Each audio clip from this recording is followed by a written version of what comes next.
Good afternoon, everyone. It's time for a Skyrim Storytime. Today we're going to try to continue finishing getting the quest that we started yesterday completed that we didn't. And of course, my never-ending quest for mud crabs, because their cursing amuses me. Don't know why, but it does. We're still trying to find goat horns so we can finish up our actual first homestead, at least for the most part. We're still refining gold and doing other things, trying to prepare ourselves to get further in the game. This is pretty much the furthest I've got. We did finish that Daedric quest. I did get the Sanguine Rose. It's about it. Nothing has invaded my homestead since I got kids, which is kind of nice. So we'll see. Let's get started, shall we? Rah! So noisy when it starts. Well, it looks like I'm 23. Still leveled a couple times yesterday, I didn't realize it. Ah, yes, here we are.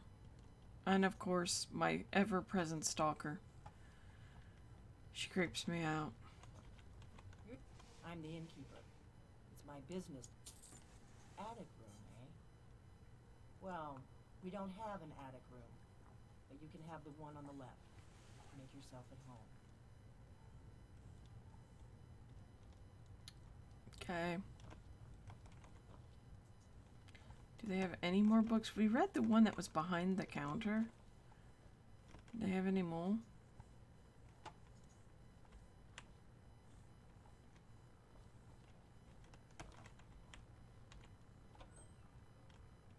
Did I pick the wrong one? Ah.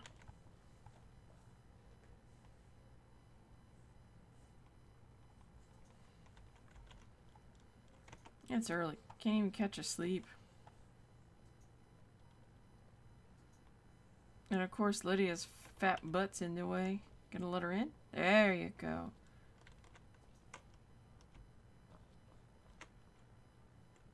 So you're the Dragonborn I've been hearing so much about. Uh-oh. I think you're looking for this. We need to talk. Huh. Follow me. There's a book in here we haven't read yet, so it is story time. Might as well start with the book in the bedroom.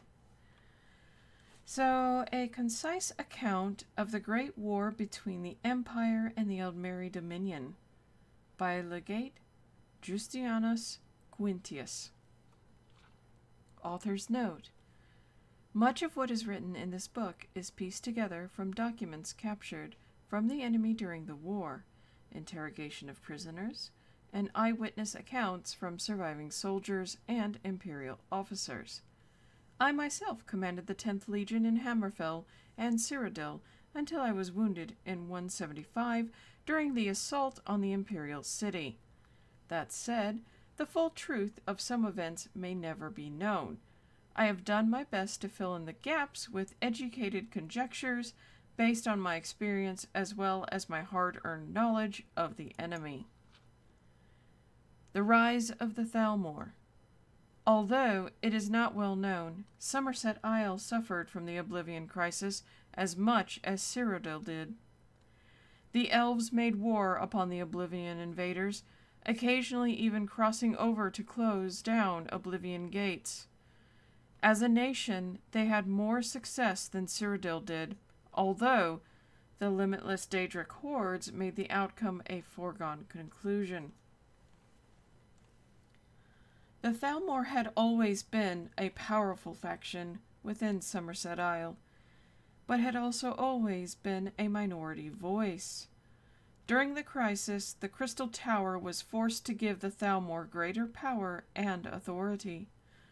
Their efforts almost certainly saved Somerset Isle from being overrun. They capitalized on their success to seize hold control in 4E22. They renamed the nation Alinor, which harkens back to an earlier age before the ascendancy of man. Most people outside of the Eldmeri Dominion still call it Somerset Isle, either out of peevishness or ignorance.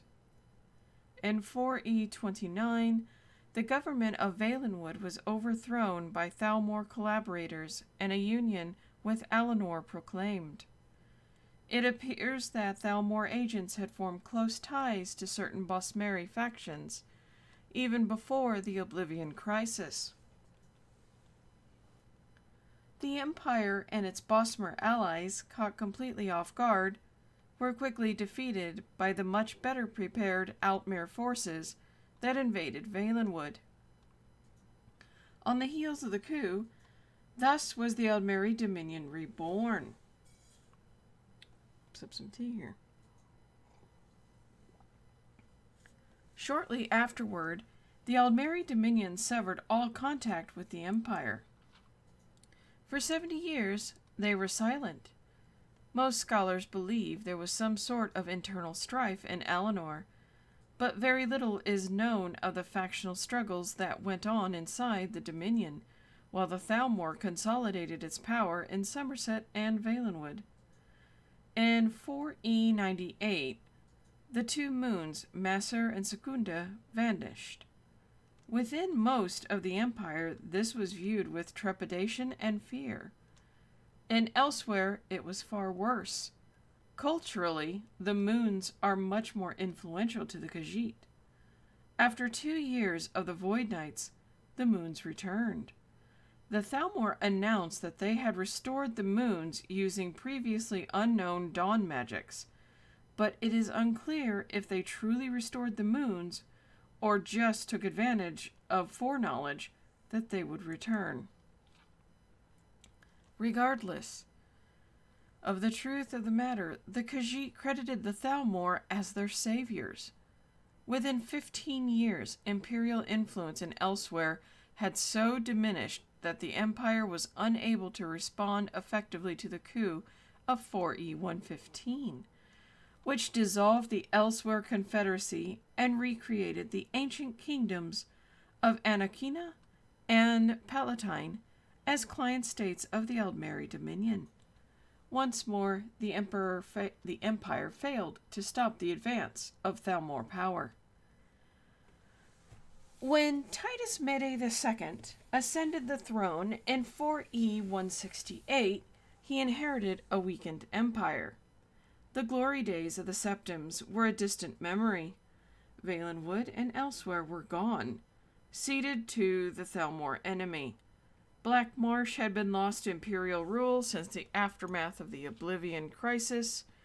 Morrowind had never recovered fully from the eruption of Mount Vardenfell. Hammerfell was plagued by infighting between crowns and forebears. Only High Rock, Cyrodiil, and Skyrim remained prosperous and peaceful. Emperor Titus Mede had only a few short years to consolidate his rule before his leadership was put to the ultimate test. The war begins. On the 30th of Frostfall, 4E171, the Aldmeri Dominion sent an ambassador to the imperial city with a gift in a covered cart and an ultimatum for the new emperor. The long list of demands included staggering tributes, disbandment of the Blades, outlawing the worship of Talos, and ceding large sections of Hammerfell to the Dominion. Despite the warnings of his generals of the Empire's military weakness, Emperor Titus Mede II rejected the ultimatum. The Thalmor ambassador upended the cart, spilling over 100 heads on the floor. Every Blades agent in Somerset and Valenwood. And so began the Great War, which would consume the Empire and the Aldmeri Dominion for the next 5 years.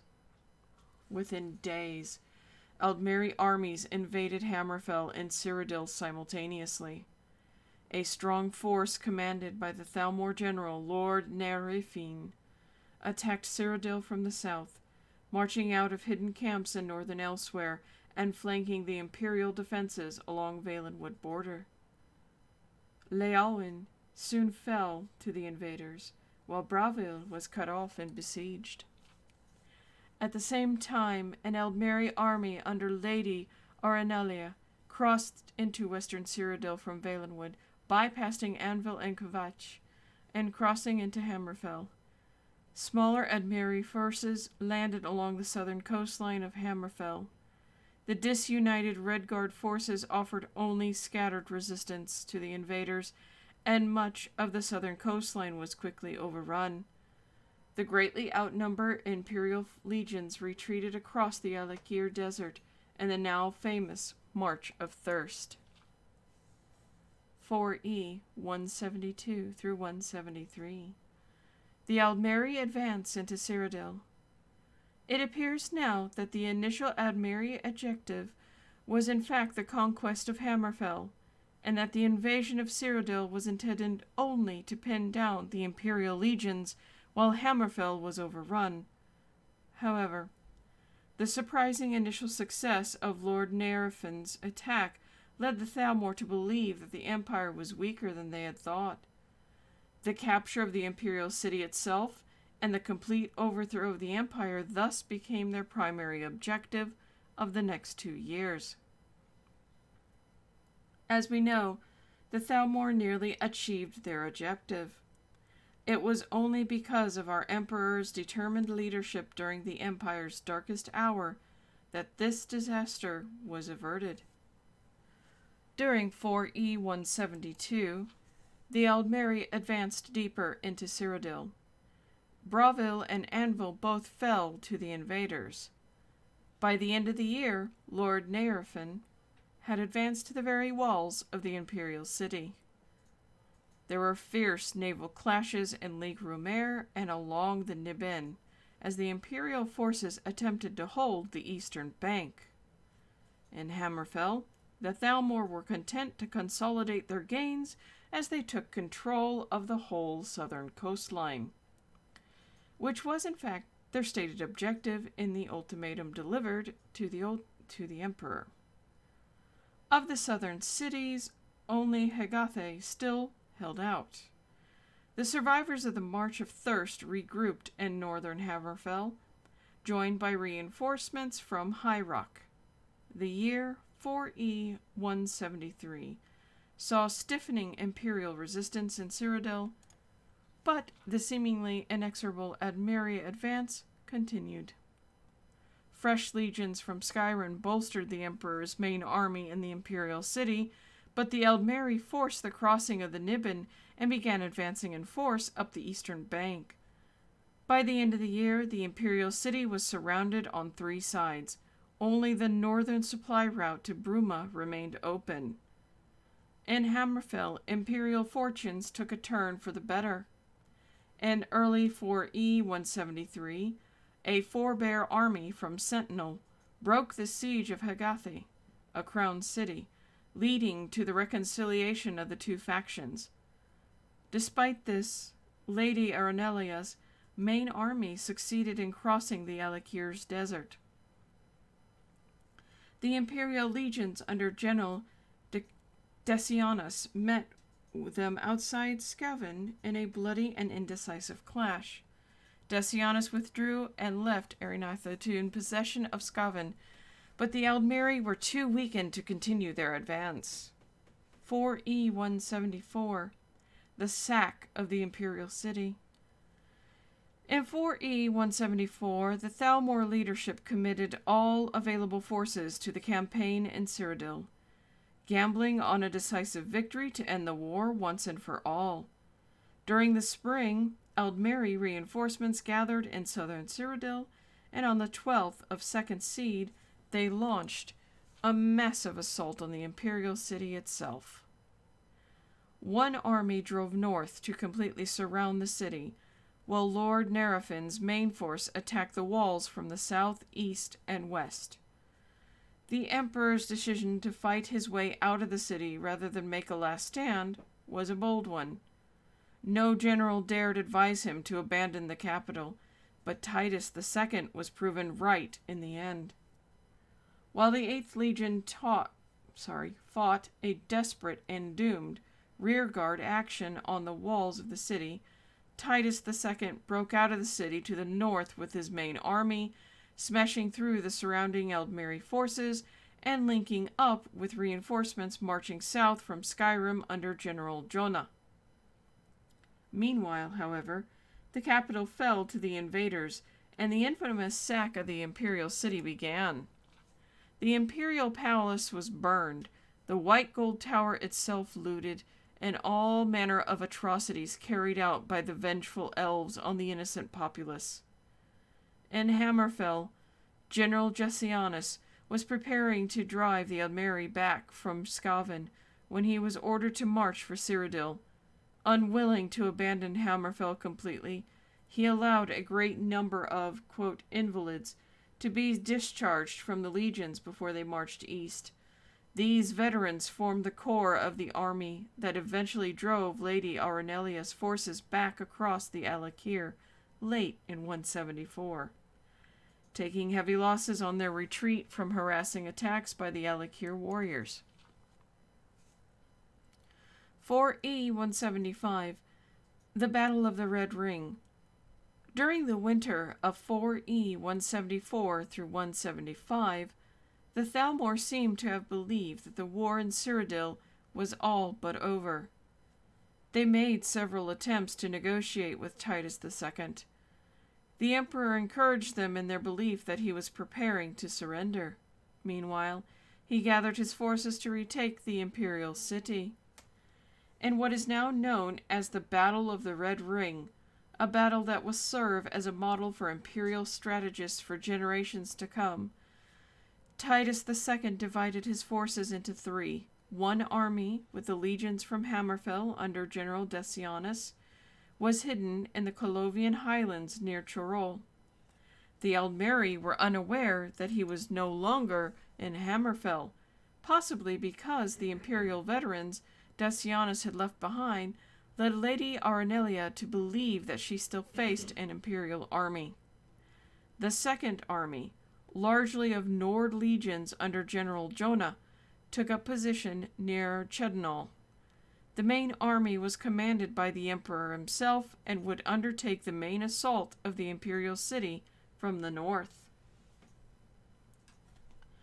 On the 30th of Rain's Hand, the bloody Battle of the Red Ring began as General Decianus swept down on the city from the west.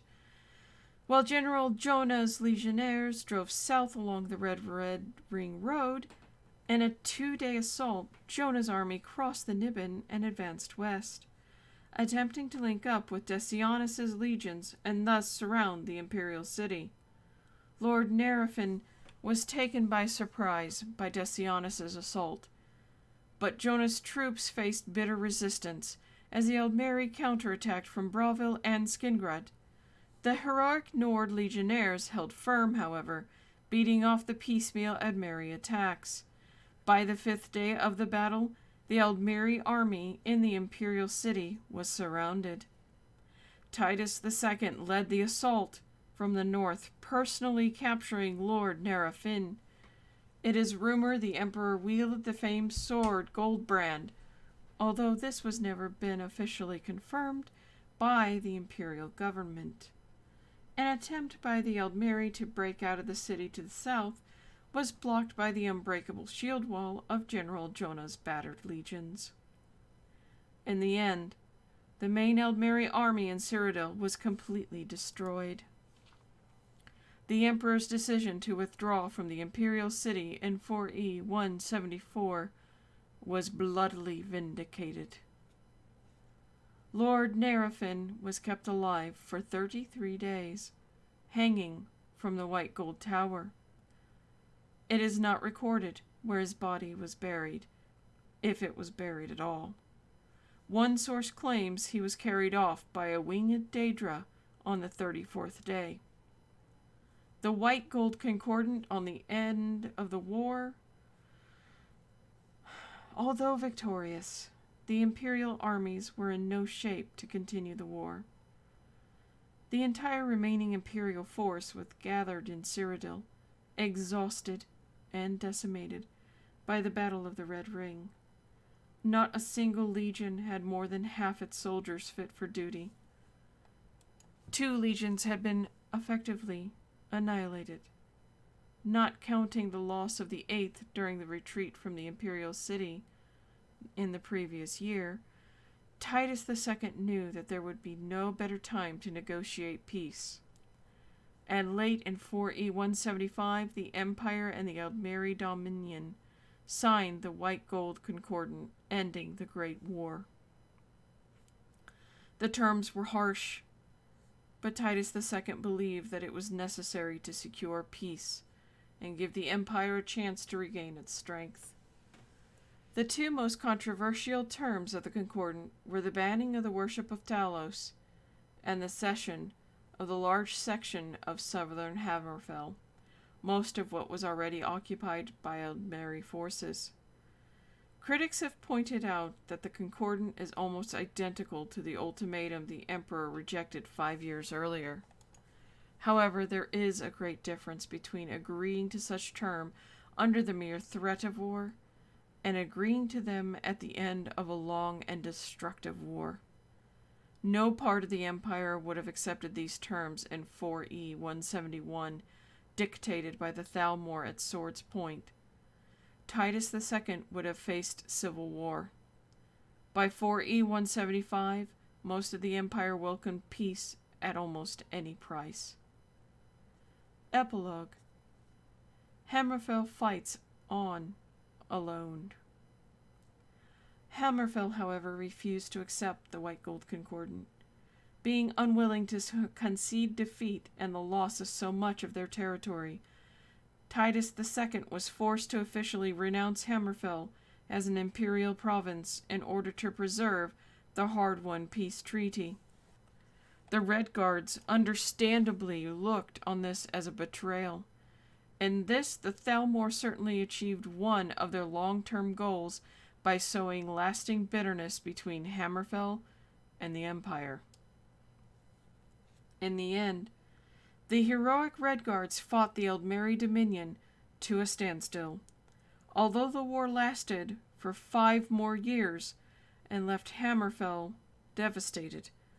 The Red Guards say that this proves that the White Gold Concordant was unnecessary, and that if Titus II had kept his nerve, the Eldmeri could have been truly defeated by the combined forces of Hammerfell and the rest of the Empire.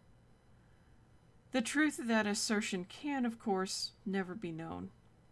But the Red Guards should not forget the great sacrifice of imperial blood, Breton, Nord, and Cyrodiilic.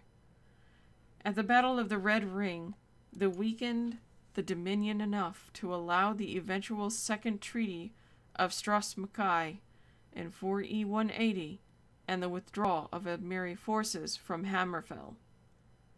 There can be no doubt that the current peace cannot last forever.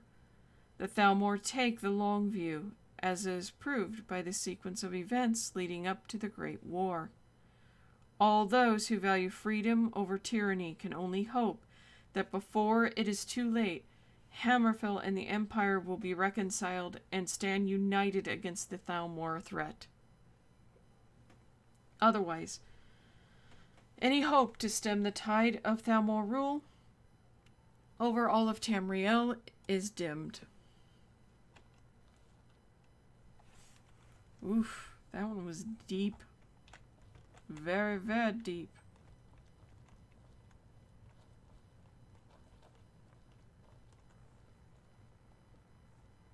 Close the door. Now we can talk.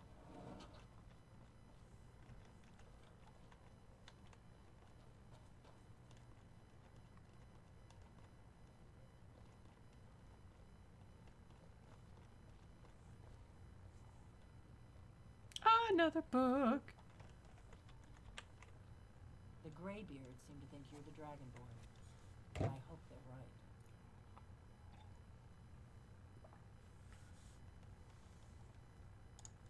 I hope so, but you'll forgive me if I don't assume that something's true just because the Greybeards say so. I just handed you the horn of Jurgen Windcaller. Does that make me Dragonborn too?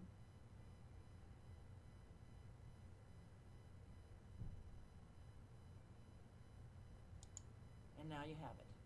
No harm done. I knew the Greybeards would send you for the horn if they thought you were Dragonborn. Taking it was the only way I could be sure this wasn't a Thalmor trap.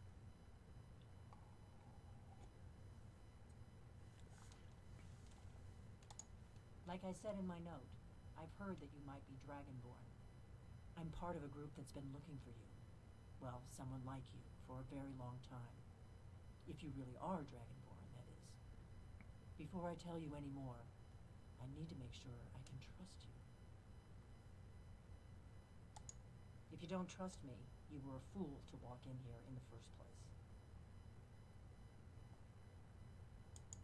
Yes, we're very old enemies. And if my suspicions are correct, they might have something to do with the dragons returning. But that isn't important right now. What is important is that you might be Dragonborn. We remember what most don't, that the Dragonborn is the ultimate dragon slayer. You're the only one that can kill a dragon permanently by devouring its soul. Can you do it? Can you devour a dragon's soul?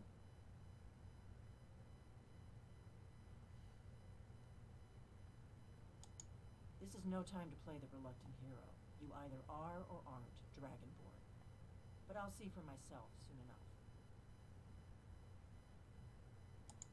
Dragons aren't just coming back. They're coming back to life. They weren't gone somewhere for all these years. They were dead, killed off centuries ago by my predecessors. Now something's happening to bring them back to life, and I need you to help me stop it.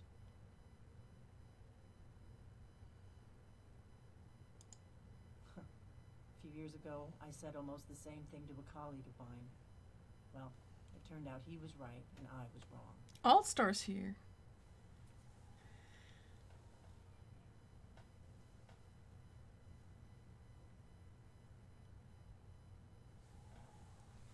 So All Stars here and wants to know if I'm evil. You know, you did miss out. I finished the quest and got the Seguin Rose. Moleg Ball is making me do something, so apparently I am turning out quite evil. It's beginning. The beginning of my evil path. And I'm addicted to killing mud crabs that curse at me. And I blame you. But it seems that pleases you, so all is good, I guess. I know they are. I visited their ancient burial mounds and found them empty. And I figured out where the next one will come back to life. We're going to go there, and you're going to kill that dragon. If we succeed, I'll tell you anything you want to know. Kynes Grove. There's an ancient dragon burial near there. If we can get there before it happens, maybe we'll learn how to stop it. I need to get into my traveling gear. Give me a minute and I'll be ready. Right now I'm gonna loot some stuff. Like all your stuff. Since apparently I'm your friend and you like me. That's better. Let's get on the road to Kynes Grove. Yeah, go on, go on. Wait, do I have anything to disenchant? I've been busy. Woman, I'll get to you when I get to you.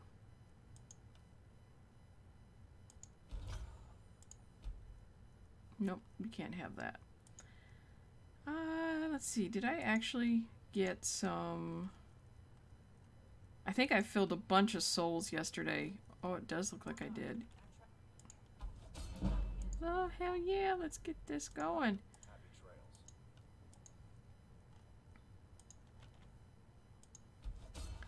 I killed so many things yesterday and people. Oh man, the murdering was intense. So intense. All the murder.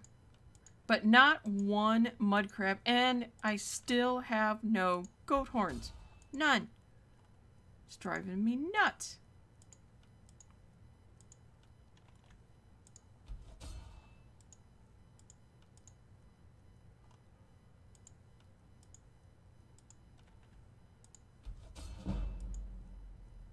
Let's see. Do do do do do do do do do do.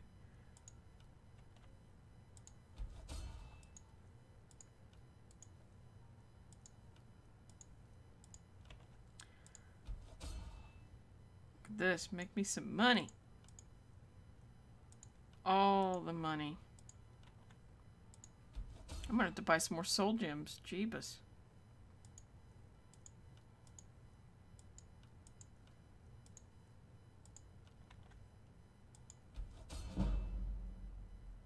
Ooh, give me that level progress, son.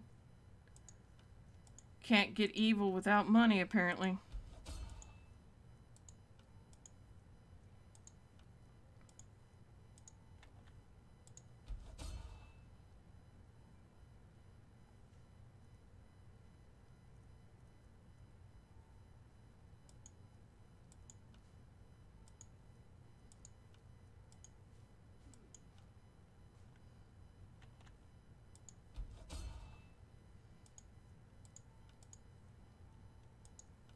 Get this done here. Oh, I've enchanted a bunch of freaking rings today. This is fantastic. And I'm right next door to a spot that'll sell me and buy, hopefully, the majority of these. I should have done this off camera. I still haven't sat down and done all that changing iron into gold. I am gonna stay the night, wench.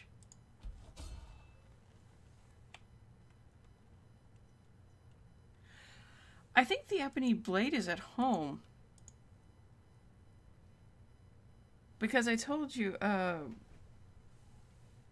haven't found a mercenary yet that I want to kill. And it has to be an annoying one. I'm hoping to find like a mage one and then murder them. That would please me. Okay. Now let's see. What else does she have hanging around here? I'll take all that. I'm just plain longbow. You know what? I need health pots. Crap. What's the ingredient to make health potions?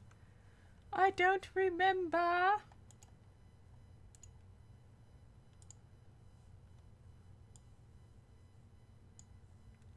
Let's see. This is probably noisy because I'm a loud typer.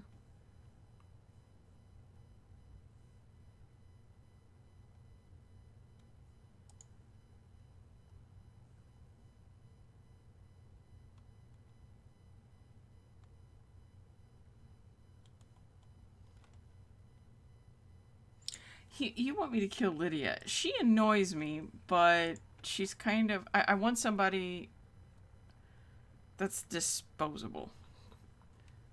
So let's see.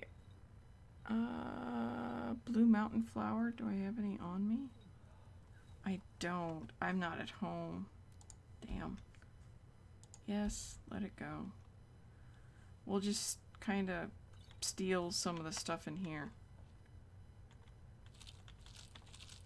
We're just gonna kind of steal from this woman. You play so well.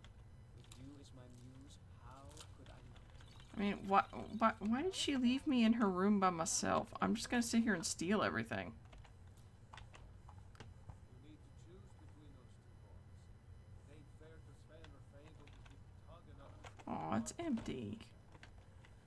It's bad. Oh, you know what? We have another book. So, it being story time, why don't we read the next one? The Rise and Fall of the Blades by Anonymous. There are many that still remember the Blades. There are fewer that can pass down their stories, their origins, and their downfall. My father could. In his proudest moments, he said to me, "You keep secrets like the Blades." The Blades were good at keeping secrets. They didn't write down much. They passed information carefully between their spies in every province to their elite members that protected the emperors. Even amongst their members, they kept much secret. Most associate the Blades with their ceremonial Akaviri armor and curved longswords. One can trace the Blades back to their fiercest warriors of Akavir, the Dragon Guard.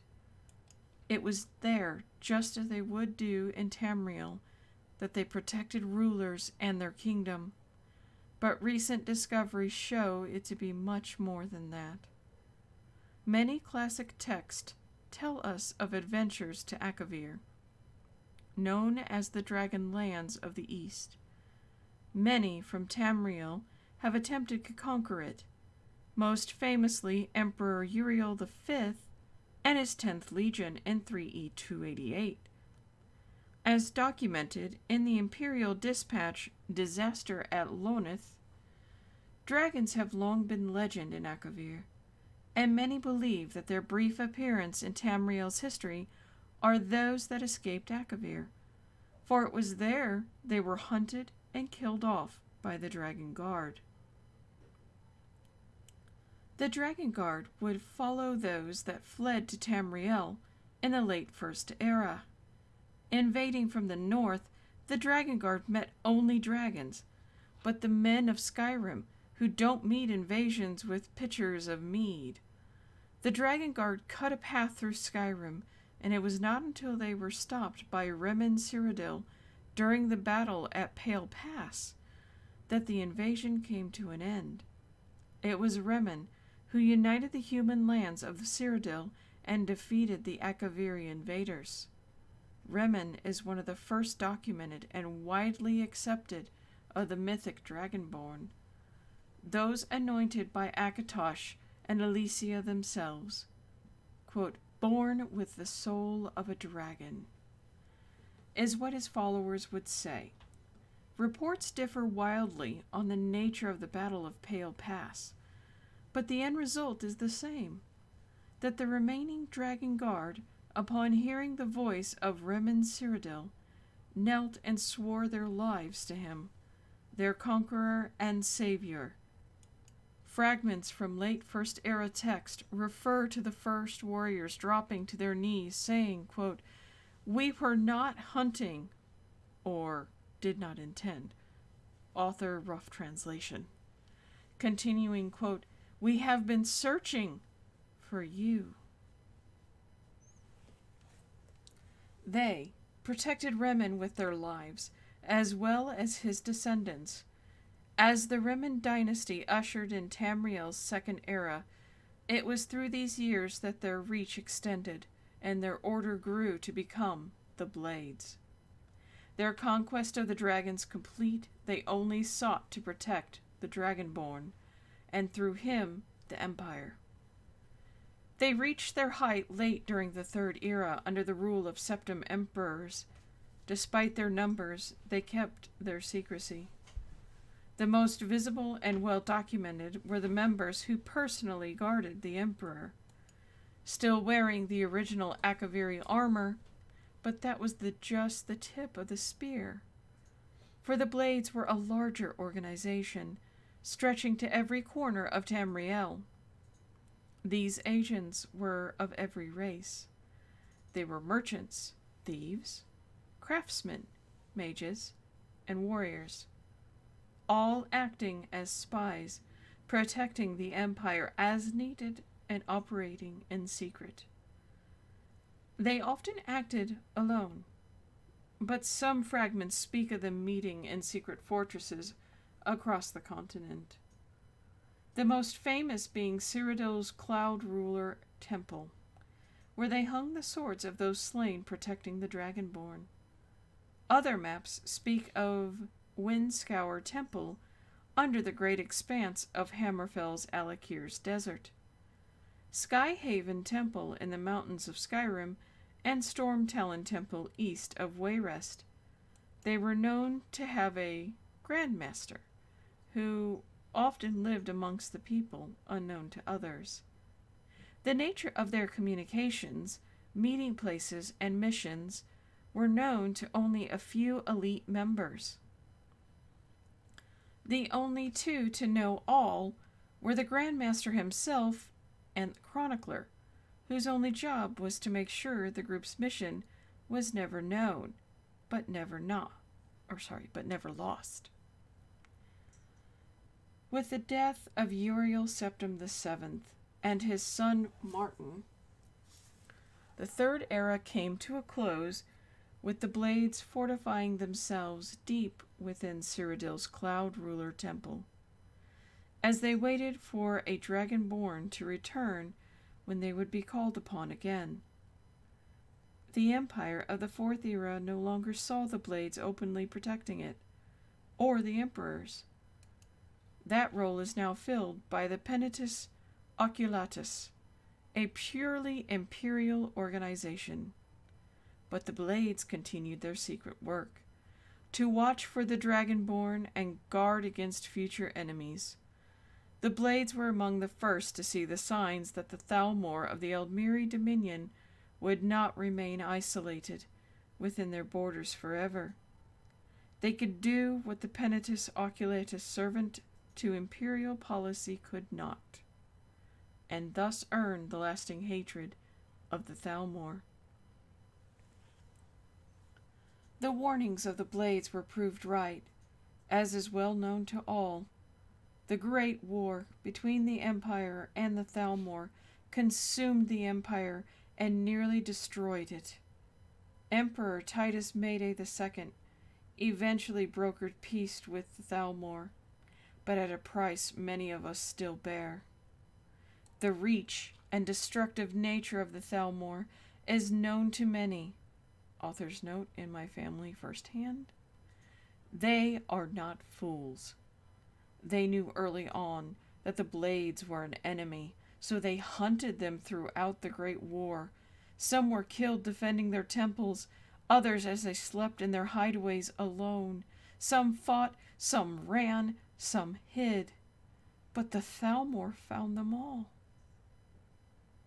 There are those that say the Blades still exist around us, in hiding from the Thalmor, waiting as they have done time and time again for a Dragonborn to return, for one to protect, for one to guide them.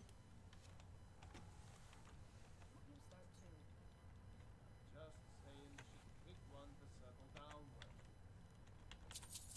with. These free coins, steel dagger, shifty eyes.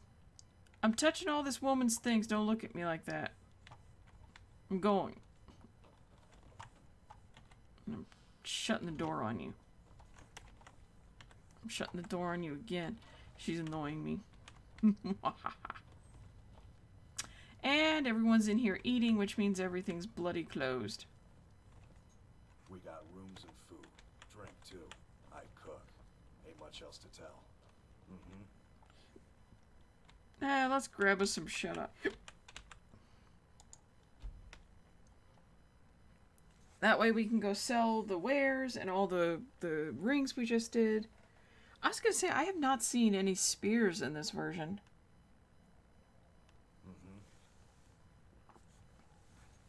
I mean, we have steel. We have lots of different vital materials, so my question is, shouldn't we start heading towards the industrial age? It's like we're stuck between. Yeah, hey friend, Yeah. Lucan, go open your shop.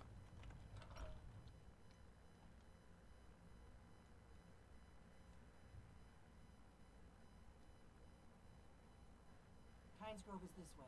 We can travel together or split up and meet there. Your choice. Bye, Felicia. I'm waiting for him to go to work.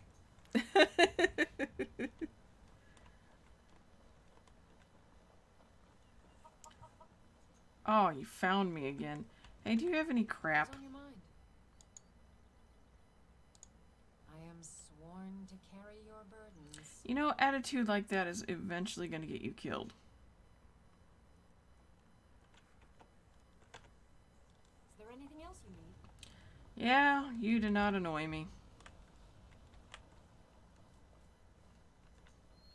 Hey, Lucan.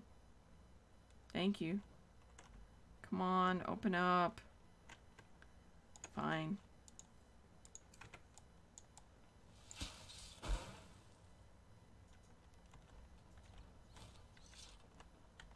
There we go.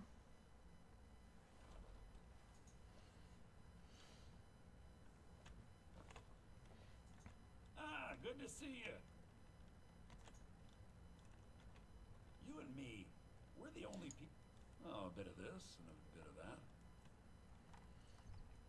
Do you have any goat horns?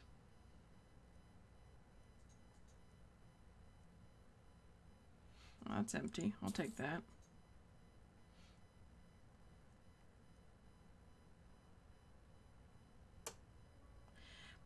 You don't have freaking goat horns again. Why must you make me sad? Seriously. You make me sad. I don't know if I read this or not, but we'll see.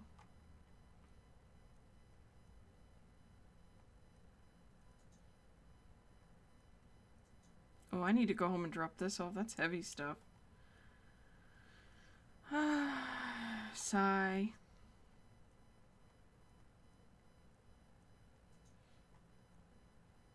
Oh, nice payment for the gold ring.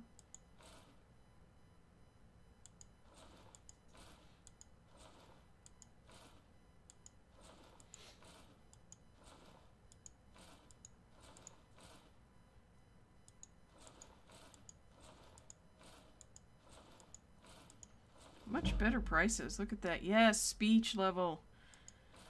Man, I could use some. Okay. No need that. That's for the one kid. I need that.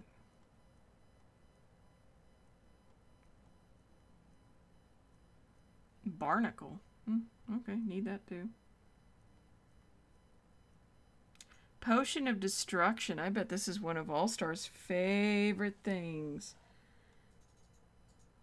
All-Star. It's not like there was already an advanced civilization that had machines but suddenly disappeared for existing, making people too scared to use You know what? You're right. The more I explore Markarth and see the dwarven inventions, I'm like, civilization was progressing in the Elder Scrolls. What the hell happened? And people seem to be a level of ignorance that I was not expecting. However, offhand, we're still seeing magic and dragons, which of course in modern civilization you don't see. So I don't know. Maybe I'm just expecting too much. Maybe. I don't know. You can have that. And that. That's for the kid.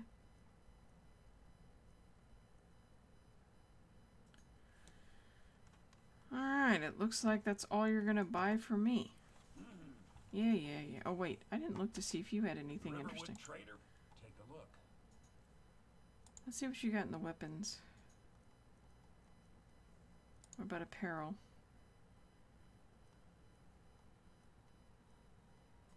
All my gold rings.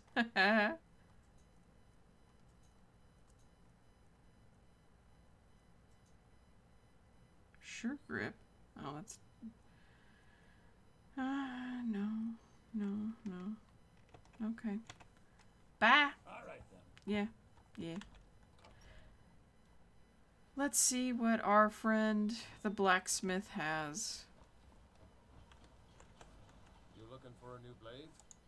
Looking to protect yourself or deal some damage?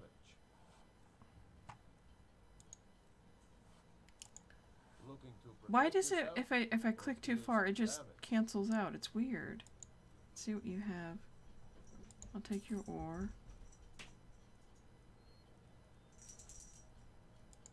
Never know when you need more of that, so I'll take that too. Let's just see what you have. If there's anything worth picking up.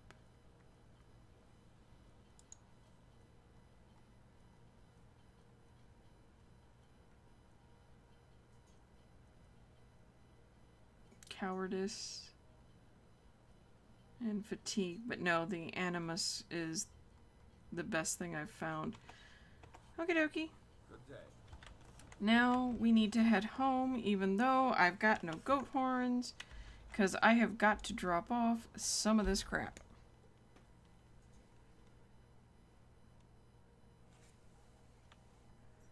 All stores. Oh. Wanna play a game? Not right now. Aw. But wait, come here. Mama! Wow, thanks, Mama.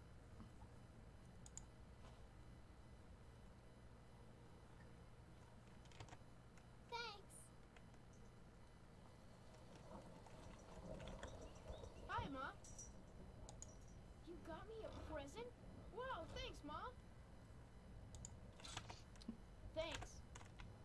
Weapon. That's right. Charity. The best. Shifty eyes. Alright, chesticles. Let's put some stuff away.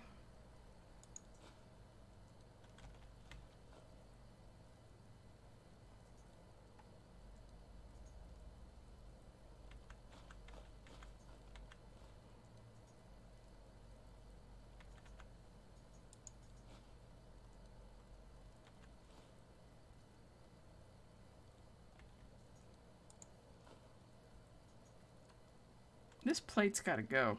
I don't even know why I have this plate. And the rest of that needs to go...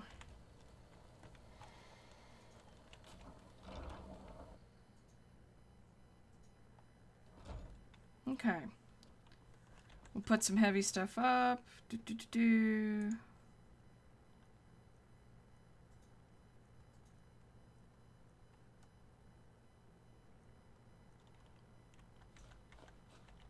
Yeah. The rest of this looks like it needs that. Several of those.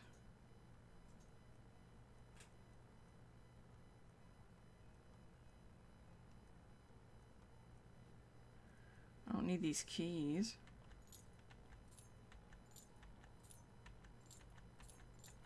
All these keys.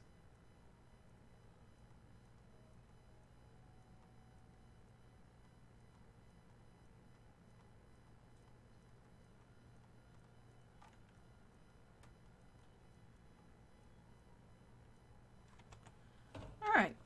Now this is where I've been dumping off ingredients. So we're going to drop off that. Well, hi, kitty. I'm getting pelted on by a kitty.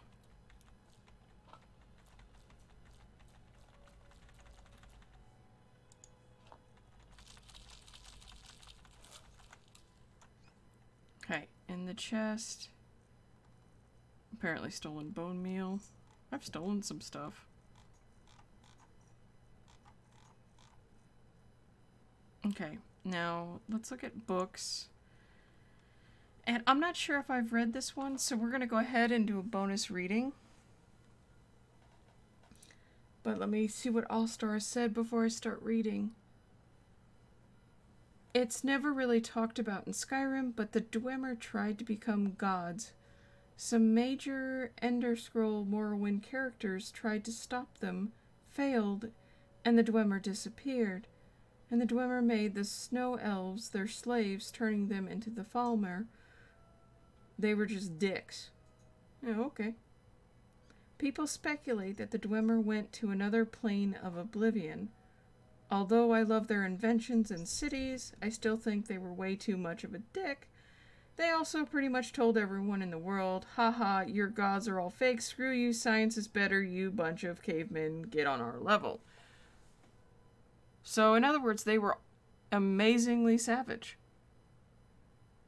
Kind of nice, because honestly, the people around here are kind of thick. I could see it. Your theory is the most believable so far since I've been playing this game.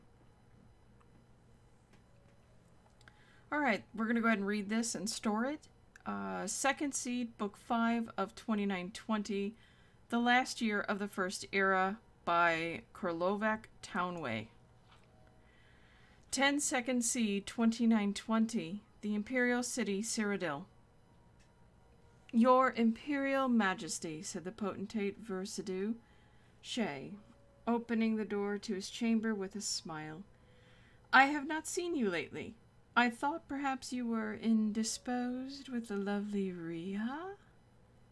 She's taking the baths at Mir Korup, the Emperor Remen III said miserably.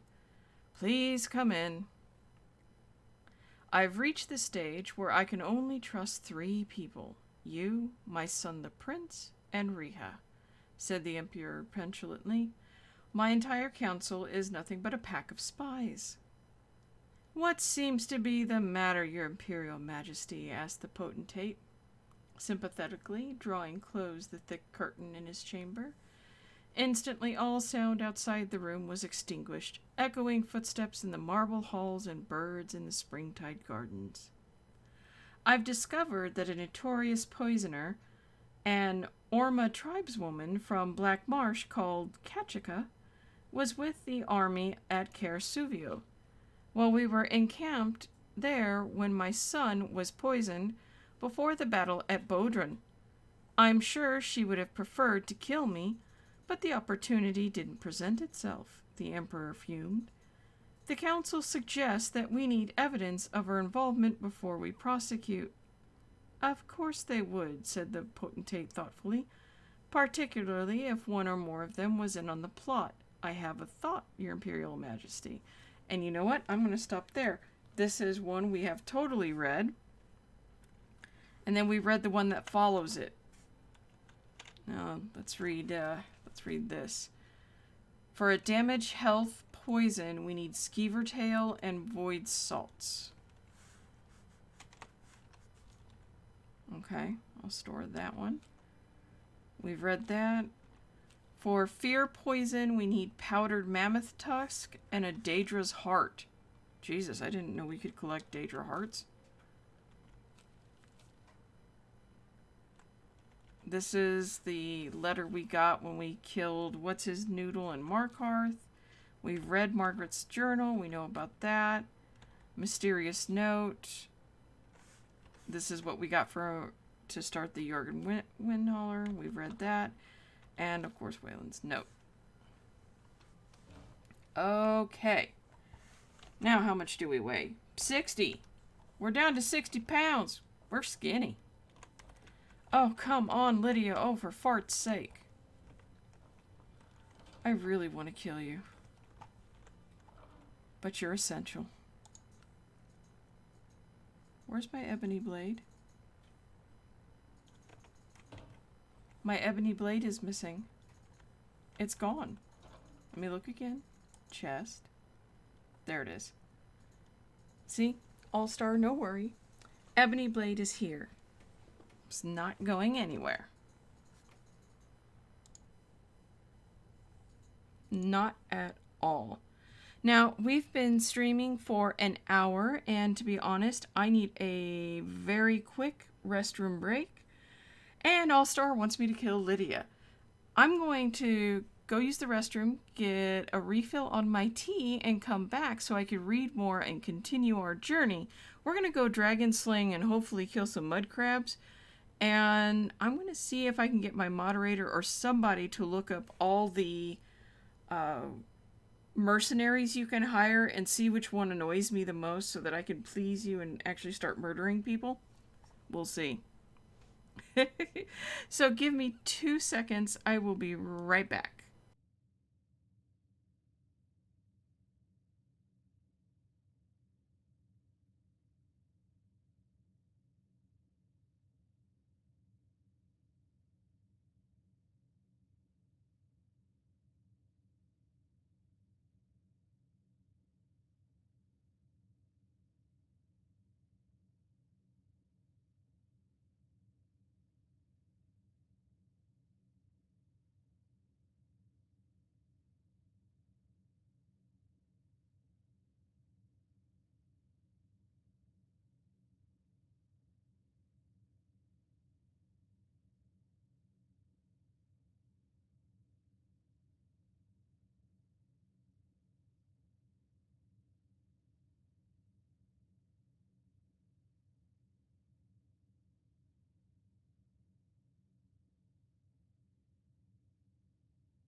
back to All-Star trying to corrupt me and make me take over the world in an evil fashion. I've been impressed with his influence. It's been a journey. I've gotten drunk with Daedras. Yeah, things and stuff and things have been happening. All right, now I have this plate in my inventory that Jesus, Lydia, I'm gonna end up killing you. Just because you annoyed the living tar out of me. Alright, let's find the items. This plate. And... hey, that's pretty impressive dropping.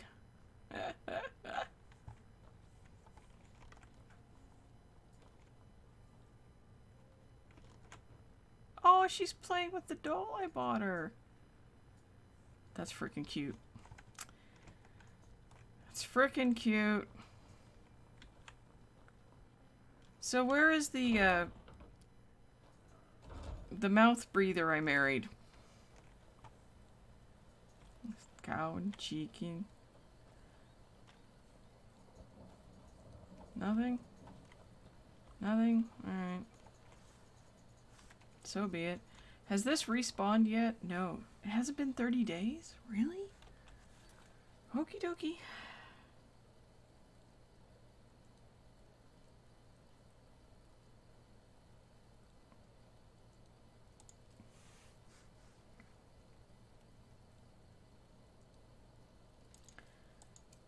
A blade in the dark. Do I want to do that? That seems like, these seem like, I don't know, what should I do?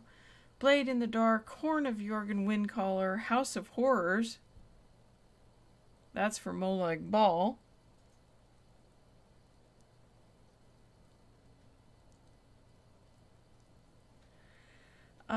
Blessing of Nature, the Dragonborn, going to Solstheim, which I kind of want to do later.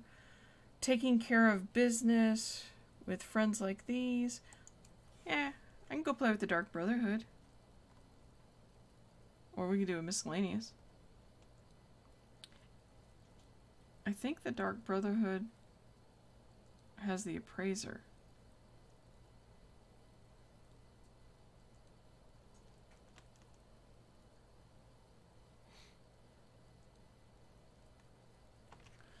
Alright. Actually, I need to see what direction we're going. Looks like we need to go that direction. Looks like I need to go this way. Which Falkreath is on the way.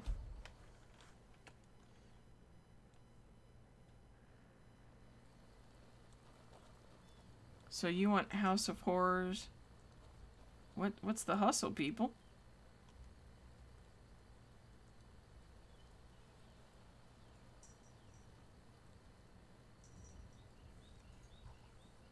Why does it look like everybody was hustling?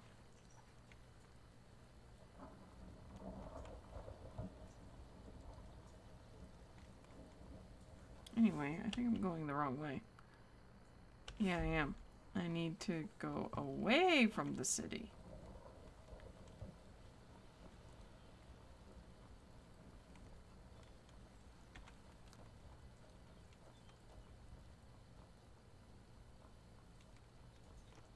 The next homestead I build won't be for the family. It's going to be for making potions and poisons and, you know, magical. Apparently, I'm supposed to do magical evilry. So, yeah, that's a word. I made it up. It's the evilry. Because apparently I need to become evil.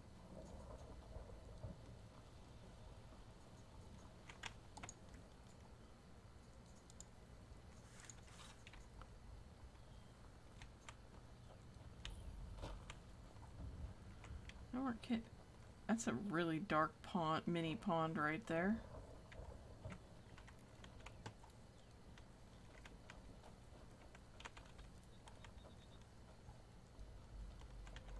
What is that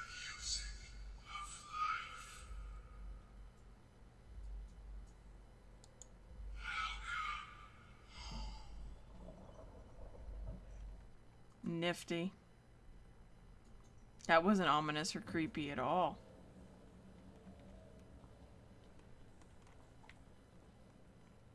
Oh, look at all this new free stuff.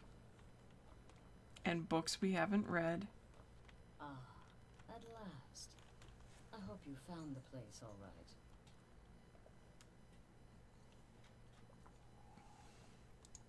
Well, what happens now is you start your new life in the Dark Brotherhood. You're part of the family, after all. This, as you can see, is our sanctuary. You won't find a safer place in all of Skyrim. So get comfortable. Our family, my dearest. Our family. Together, united as one, the Dark Brotherhood can accomplish anything. But you must be anxious to get to work. I'm arranging a job, but need a bit more time. For now, go see Nazir. He's got several smaller contracts. Soon, the Night Mother will arrive.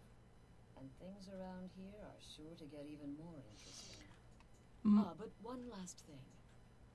A welcome home present. The armor of the Dark Brotherhood. May it serve you well in all your endeavors. My question. She just said Night Mother. I remember a jester back in Whiterun who was hauling his mother to a new tomb. Is that foreshadowing?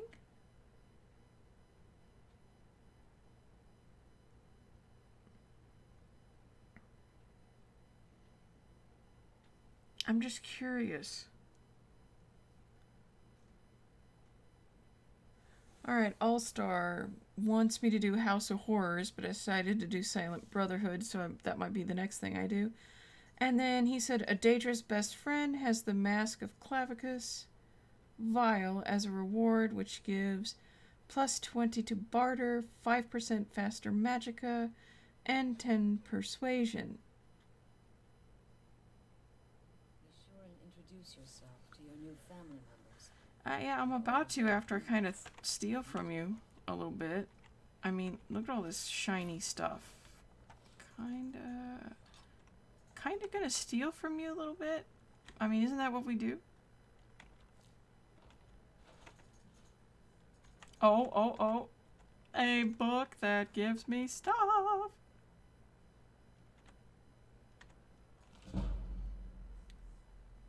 Yay. The next book is Sithis. Sithis is the start of the house. Before him was nothing, but the foolish Outmere have names for and revere this nothing. That is because they are lazy slaves, indeed. From the sermons, stasis asks merely for itself, which is nothing. Sithis sundered the nothing and mutated the parts, fashioning from them a myriad of possibilities. These ideas ebbed and flowed and faded away, and this is how it should have been. One idea, however, became jealous and did not want to die, like the stasis. He wanted to last. This was the demon Anuael, who made friends, and they called themselves the Aedra. They enslaved everything that Sithis had made and created realms of everlasting imperfection. Thus are the Aedra the false gods. That is illusion. So Sithis begat Lorcan and sent him to destroy the universe. Lorcan, unstable mutant. Lorcan had found the Aedric weakness. While each rebel was, by their nature, immeasurable, they were, through jealousy and vanity, also separate from each other. They were also unwilling to go back to the nothing of before. So while they ruled their false dominions, Lorcan filled the void with a myriad of new ideas. These ideas were legion. Soon it seemed that Lorcan had a dominion of his own, with slaves and everlasting imperfections, and he seemed for all the world like an Aedra. Thus did he present himself as such to the demon Anuael, and the 8 givers as a friend. Go unto the Sharmat Dagoth as a friend. Ahrma mora, altadun padome ikanae. Nifty.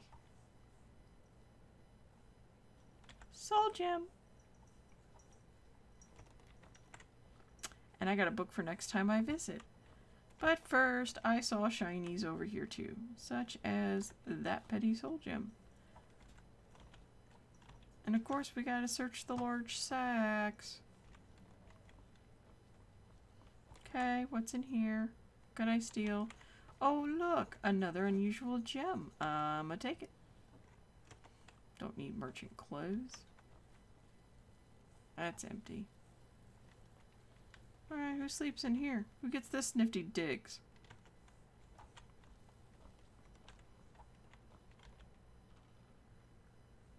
Hey, gold. Free gold! I'm afraid I don't have a primary contract for you yet. Yes, I know, dear.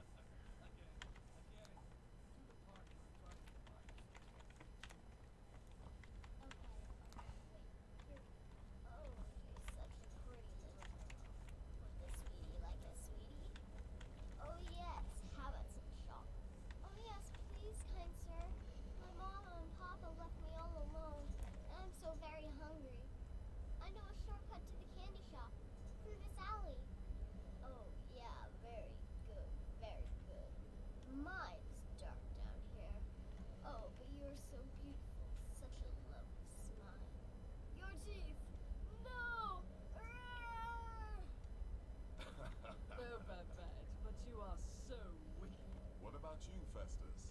How did that last contract turn out? Oh, yes, please, old man. Regale us with your tales of wizardry.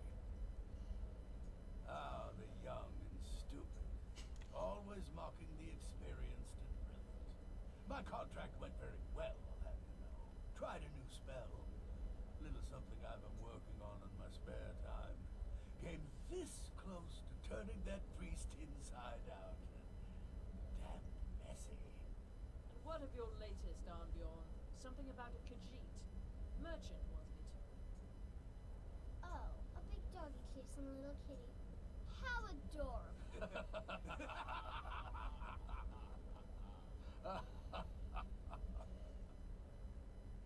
I am not adorable. It was not funny, and he wasn't a merchant. He was a Khajiit monk, a master of the Whispering Fang style. But now he's dead, and I have a new loincloth. I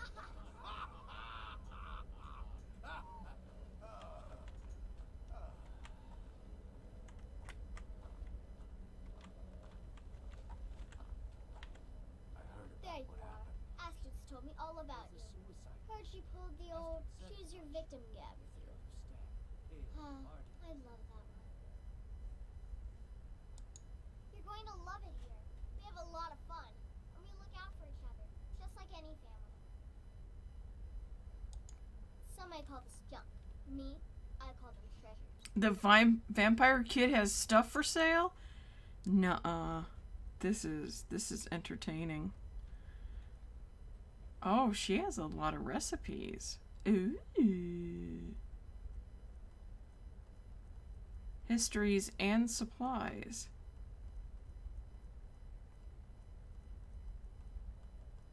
Oh my. Oh my.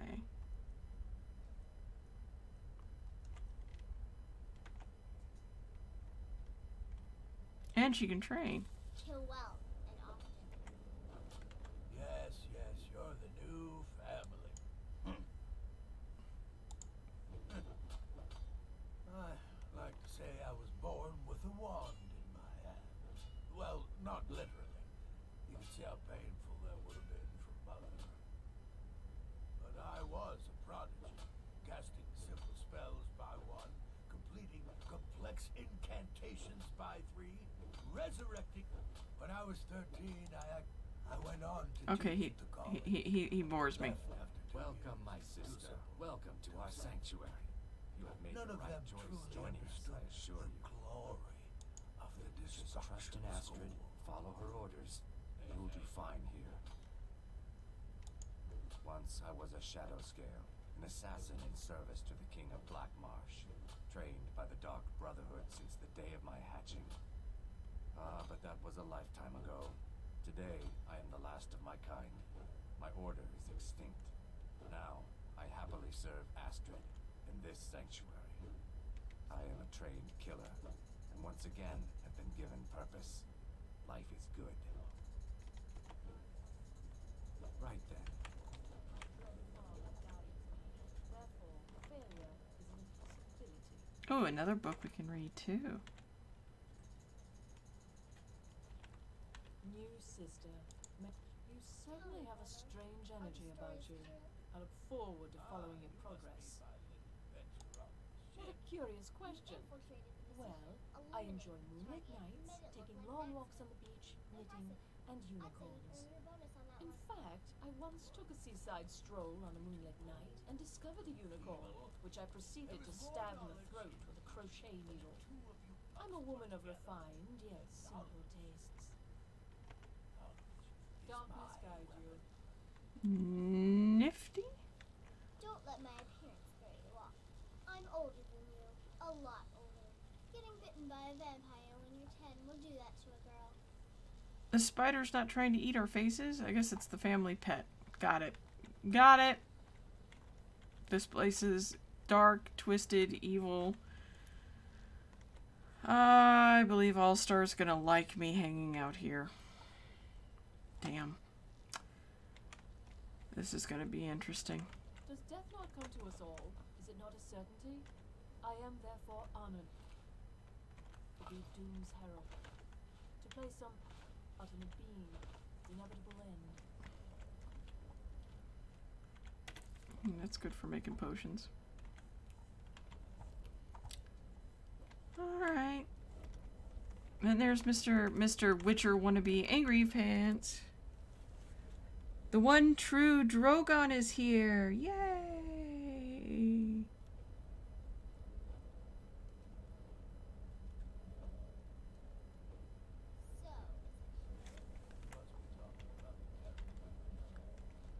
Hey, Angry. Well, it's raw meat. Oh, my beautiful wife has told me all about you. I'll give you a week before you end up dead in a ditch. Look, if you're trying to get to know me, don't. I don't like you, and I never will. It's nothing personal, but my wife trusts you, and I trust her judgment, so you can't be all bad. Here's all you need to know. I'm a werewolf. I like killing things.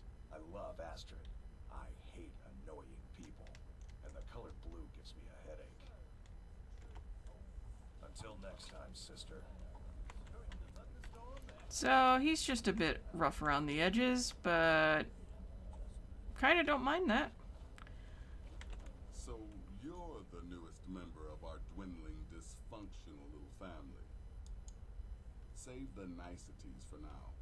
I have no intention of getting invested in someone who may be dead tomorrow. If you're still breathing in a few weeks, I'm sure we'll be the best of friends. Did she now? Well, as it turns out, there are a few lingering contracts we haven't had the chance to complete just yet. And more, dribbling in from time to time. I'll assign them to you as they become available, to be completed at your leisure. I would, Alstar and Drogon. I would completely do that if I had a pair on me, but I do not. It is. These aren't particularly glamorous assassinations, I'll be honest. Don't pay much either. But they'll keep you busy. Just do them as you're able. There's no real time limit. The targets aren't going anywhere. You can turn each one in as it's completed, or wait and turn in the whole group when all the targets have been eliminated. Whichever works for you. Well then, get started. I've got 3 available right. Your targets are the Beggar Narfi, an ex-miller named Enodius Papias, and Baytil, a mine boss. When you've completed all those, we'll see if I might have some more. Go on now. Alright, I have... Let me guess. Astrid failed to mention I'm her husband. She has a tendency to do that. Doesn't want the others thinking she plays favorites. No, dude, I don't, what, oh. Uh-oh. The rest was a formality, though a rather I think I found another, shout.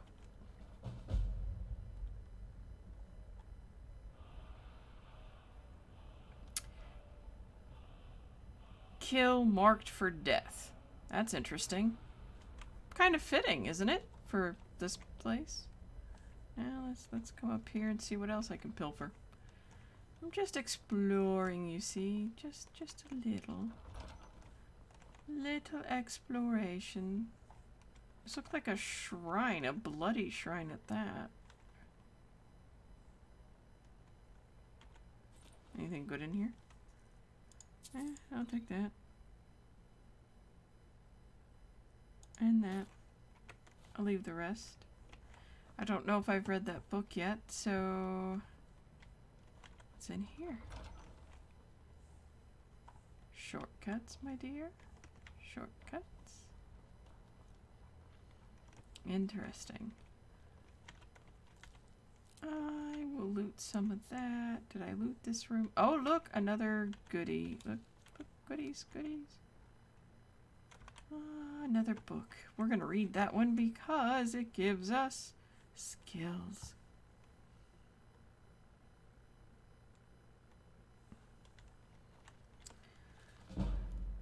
Sneak increased. Heck yeah! I'm always down for some extra sneak. Sacred Witness, A True History of the Night Mother by Enric Milris. I have met countesses and courtesans, empresses and witches, ladies of war and slatterns of peace, but I have never met a woman like the Night Mother, and I never will again. I am a writer, a poet of some small renown. If I told you my name, you may have heard of me, but very likely not. For decades, until very recently, I had adopted the city of Sentinel on the coast of Hammerfell as my home, and kept the company of other artists, painters, tapestrists, and writers. No one I knew would have known an assassin by sight, least of all the queen of them. The Bloodflower, the Lady Death, the Night Mother. Not that I had not heard of her. Some years ago, I had the good fortune of meeting Palarn Ossi, a respected scholar, who had come to Hammerfell to do research for a book about the Order of Diagna. His essay, The Brothers of Darkness, together with Ynir Gorming's Fire and Darkness, the Brotherhoods of Death, are considered to be the canon tomes on the subject of Tamriel's orders of assassins. By luck, Gorming himself was also in Sentinel, and I was privileged to sit with the two in a dark skooma den in the musty slums of the city, as we smoked and talked about the Dark Brotherhood, the Morag Tong, and the Night Mother. While not disputing the possibility that the Night Mother may be immortal, or at least very long-lived, Assi thought it most likely that several women, and perhaps some men, throughout the ages had assumed the honorary title. It was no more logical to say there was only one Night Mother, he asserted, than to say there was only one King of Sentinel. Gorming argued that there never was a Night Mother, at least no human one. The Night Mother was Mephala herself, whom the Brotherhood revered second only to Sithis. I don't suppose there's any way of knowing for certain, I said, in a note of diplomacy. Certainly there is, whispered Gorming with a grin. You could talk to that cloaked fellow in the corner. I had not noticed the man before, who sat by himself, eyes hidden by his cloak, seemingly as much a part of the dingy place as the rough stone and unswept floor. Turning back to Ynir, I asked him why that man would know about the Night Mother. He's a dark brother, hissed Pilarnasi. That's as plain as the moons. Don't even joke about speaking with him about her. We moved on to other arguments about the Morag Tong and the Brotherhood, but I never forgot the image of the lone man, looking at nothing and everything, in the corner of the dirty room, with fumes of skooma smoke floating around him like ghosts. When I saw him weeks later on the streets of Sentinel, I followed him. Oh yes, I followed him. The reader may reasonably ask, why and how? I don't blame you for that. How was simply a question of knowing my city as well as I do. I'm not a thief, not particularly sure-footed and quiet, but I know the alleys and streets of Sentinel intimately, from decades' worth of ambling. I know which bridges creak, which buildings cast long, irregular shadows, the intervals at which the native birds begin the ululations of their evening songs. With relative ease, I kept pace with the Dark Brother, and out of his sight and hearing. The answer to why is even simpler. I have the natural curiosity of the born rider. When I see a strange new animal, I must observe. It is the writer's curse. I trailed the cloaked man deeper into the city, down an alleyway so narrow it was scarcely a crack between two tenements, past a crooked fence, and suddenly, miraculously, I was in a place I had never seen before. A little courtyard cemetery, with a dozen old, half-rotted wooden tombstones. None of the surrounding buildings had windows that faced it, so no one knew this miniature necropolis existed. No one, except the 6 men and 1 woman standing in it, and me. The woman saw me immediately and gestured for me to come closer. I could have run, but no, I couldn't have. I had pierced a mystery right in my adopted sentinel, and I could not leave it. She knew my name, and she said it with a sweet smile. The Night Mother was a little old lady with fluffy white hair, cheeks like wrinkled apples that still carried the flush of youth, friendly eyes, blue as the Iliac Bay. She softly took my arm as we sat down amidst the graves and discussed murder. She was not always in Hammerfell, not always available for direct assignment, but it seemed she enjoyed actually talking to her clientele. I did not come here to hire the Brotherhood, I said respectfully. Then why are you here? The Night Mother asked, her eyes never leaving mine. I told her I wanted to know about her. I did not expect an answer to that, but she told me. I do not mind the stories you writers dream up about me, she chuckled. Some of them are very amusing, and some of them are good for business. I like the sexy dark woman lounging in the divan in Karlovac Townway's fiction particularly. The truth is that my history would not make a very dramatic tale. I was a thief long, long ago, back when the Thieves' Guild was only beginning. It's such a bother to sneak around a house when performing a burglary, and many of us found it most efficacious to strangle the occupant of the house, just for convenience. I suggested to the guild that a segment of our order be dedicated to the arts and sciences of murder. It did not seem like such a controversial idea to me. The Night Mother shrugged. We had specialists in cat burglary, pickpocketing, lockpicking, fencing, all the other essential parts of the job. But the guild thought that encouraging murder would be bad for business. Too much, they argued. They might have been right, the old woman continued. But I discovered there is a profit to be made, just the same, from sudden death. Not only can one rob the deceased, but if your victim has enemies, which rich people often do, you can be paid for it even more. I began to murder people differently when I discovered that. After I strangled them, I would put 2 stones in their eyes, one black and one white. Why? I asked. It was a sort of calling card of mine. You're a writer.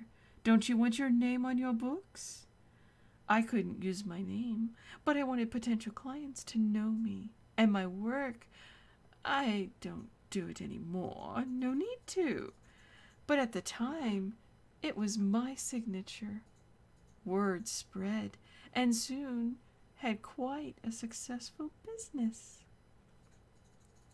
And that became the Morag Tong, I asked. Oh, dear me, no. The Night Mother smiled.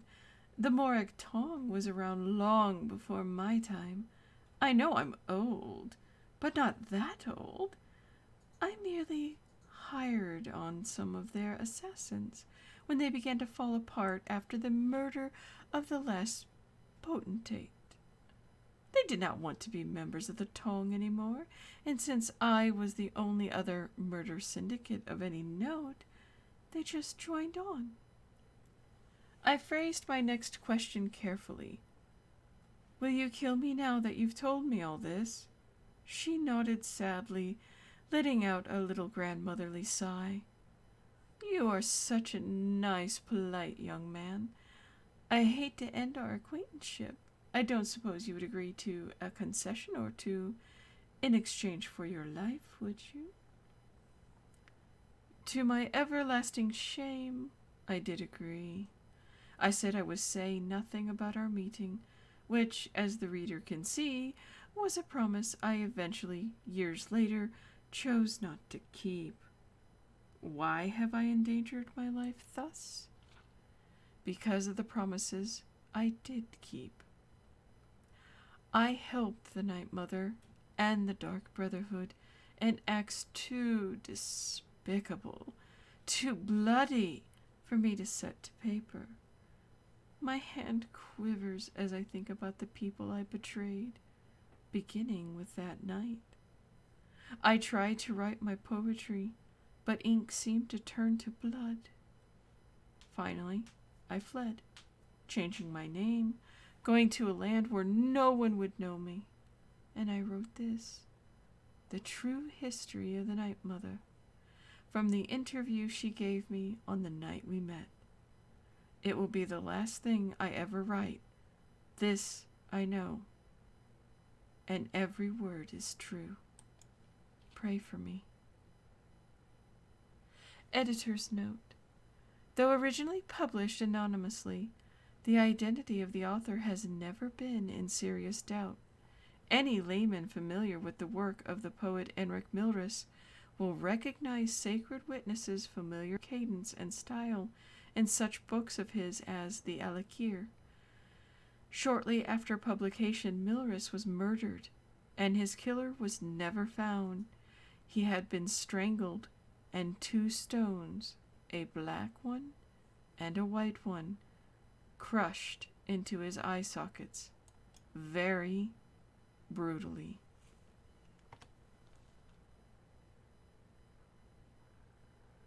Whew! That was dark and delightful. Ah, crap. I don't know where I am or where I am going. Oh, hey, that sells. I'll take that too.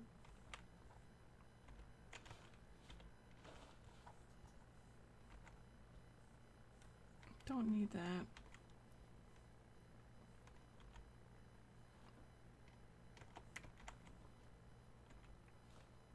I did not mean to take that. I don't know what it was. Didn't mean to take it. Sigh.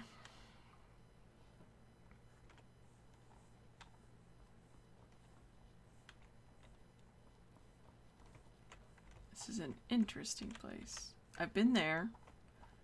So we'll go... Nope, I've been there. Which means... power of elimination.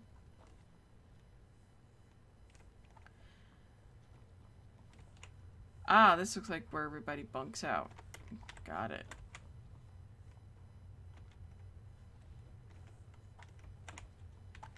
Interesting dark books. Very, very interesting. Free gold.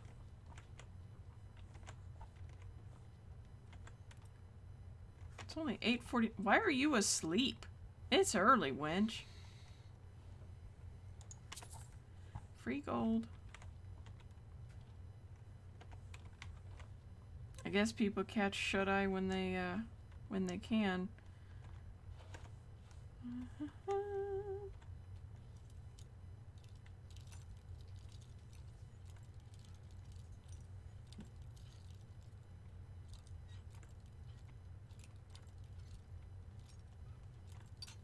Dang it. Thought I was getting pretty good at this.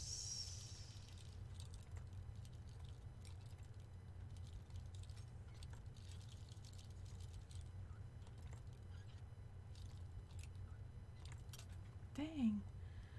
I know I'm close. Let's start here. There we go. There we go. Oh, really? I looted that for 3 gold and lost 3 picks? Not worth it.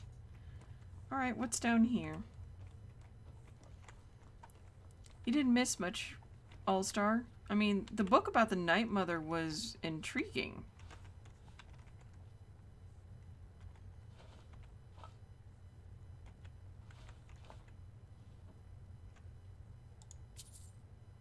I don't know if I've read that one because it's not highlighted. So I will say it has been an intriguing read, and now we're exploring, which I haven't read that book yet, but this seems familiar. I heard about what happened. The temple contract? Well, I certainly won't deny my involvement. I'm just trying to imagine you hiding inside the body of a mammoth. Bloody brilliant idea. I'm the perfect. My innocent childish form grants me nearly unrestricted access. Poison or a good bite usually takes care of the rest. Creepy kid. Kinda like her. Alright, now I know I got new outfit, and I'm wearing light armor, so let's compare the armor. Because this is light too.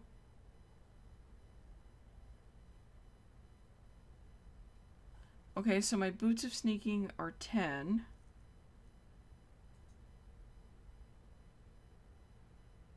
But this just muffles and moves silently. Same amount. Bows do more damage. Hell yeah, I'm wearing that!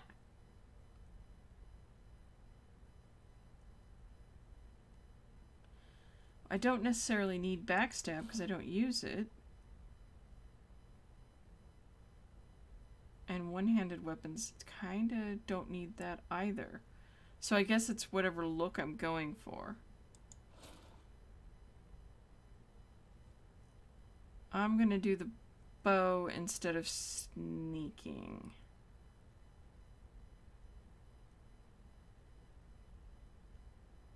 Yeah. Interesting. Wonder what that changed my look to.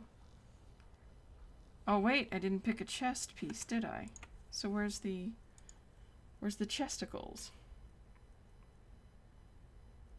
Oh, here it is. Poison resistance. Do I want to wear the robe?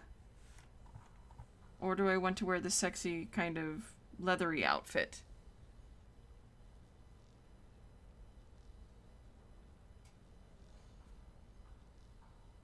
So that's my question. The robe or the leather?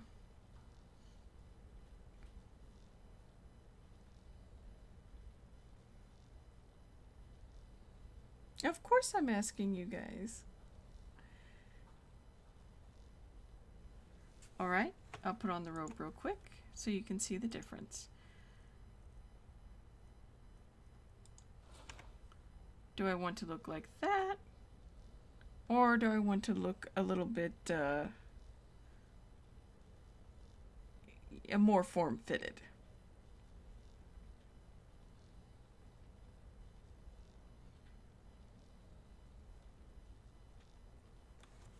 And I know there's a time delay, so I'll wait for your answer.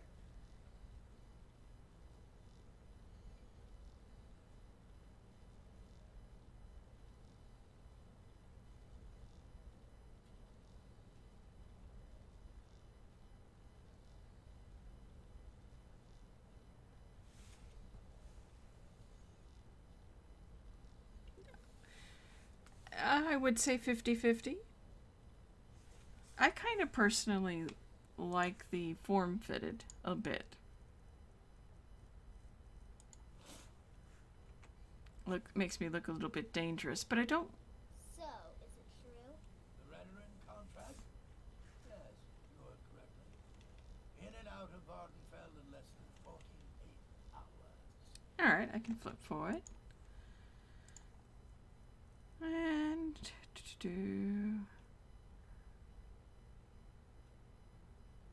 And I'd like the face to be exposed. A horker, some twine, 3 wood elves, and a hatchet? Points for There. creativity, if nothing else. There, I'll keep that one for now. Done. Too feeble. There is more knowledge in me than the two of you possibly. Because we don't. I've been part of the Dark Brotherhood from the day I first hatched. I am Shadowscale, you see. Born under the sign of the Shadow. I am. So many contracts, so little time. Yeah, I'm trying to find the exit, y'all. This way. Okay. Alright. Time to move forward. Onwards.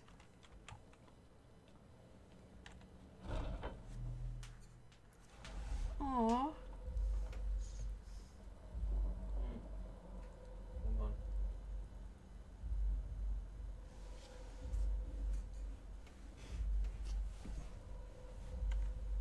Alright. Creepy door is creepy and amazing. So we finished that round of quests, got a couple of more books in that were very intriguing to me. Let's take a look. What's up next?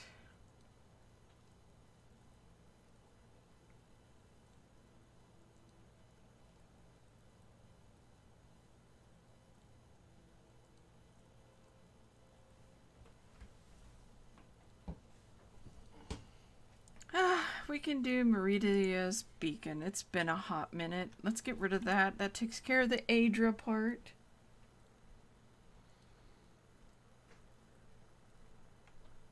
Oh, All-Star wants me to do Dawn Guard. Let's do Meridia first. Get rid of the Adra so we can focus on... Because apparently I have several Daedra quests waiting for me. And first, let's go home and drop off the spare outfit. Because I kind of want to keep the other shrouded stuff.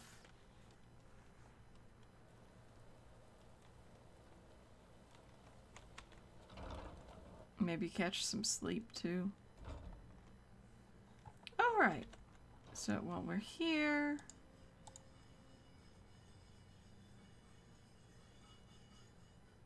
I know I gave the kid one, but the little girl I did not yet. Let's see. Weapons, apparel.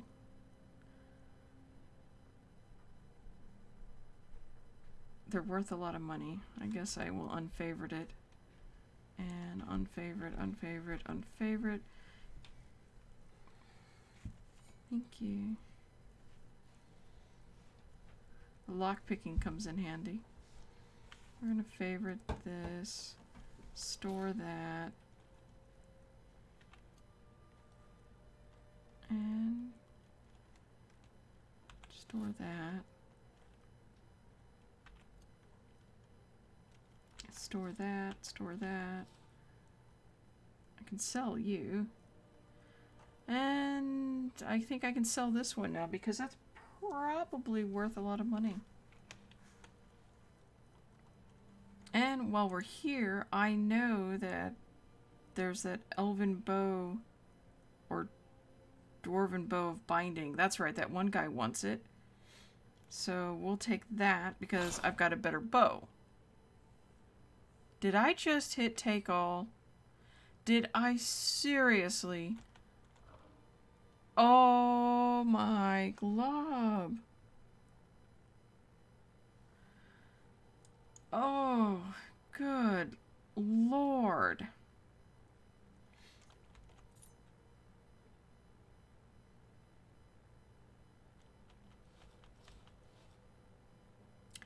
I am displeased with myself.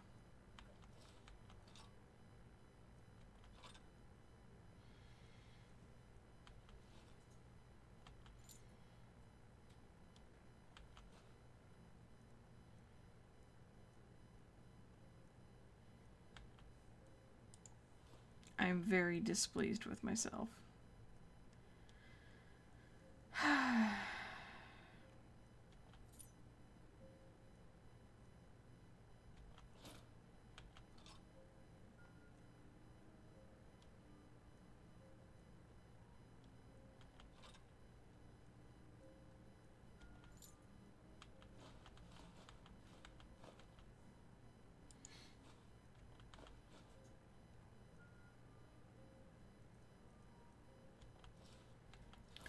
Sadness.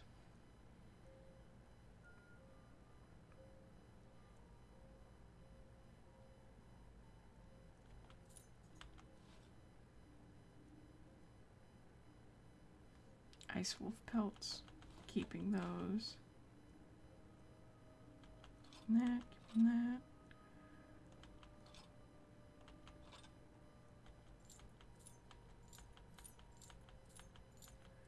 I've collected a lot of keys.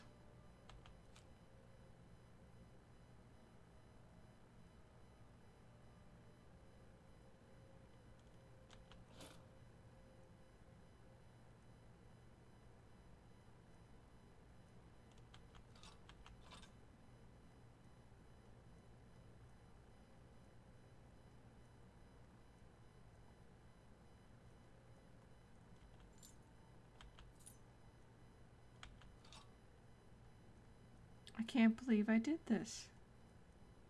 What? I picked up a quill. Like I'm going to need that. See for cat pelts.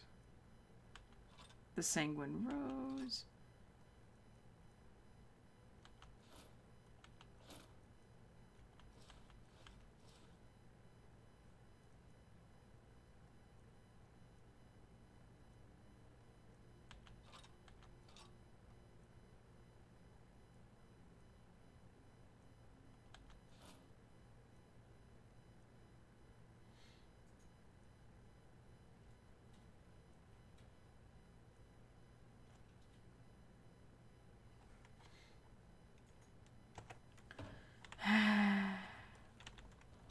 Sigh. Books. They go here. This is where all my kept books go. And ingredients go in here.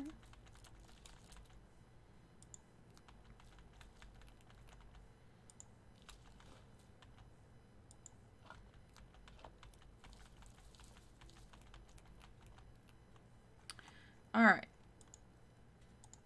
Now, I should be down to the stuff I'm gonna sell. There we go. Back to being organized. All is well. Everyone's passed out. Catch some shut-eye. Get some bonuses.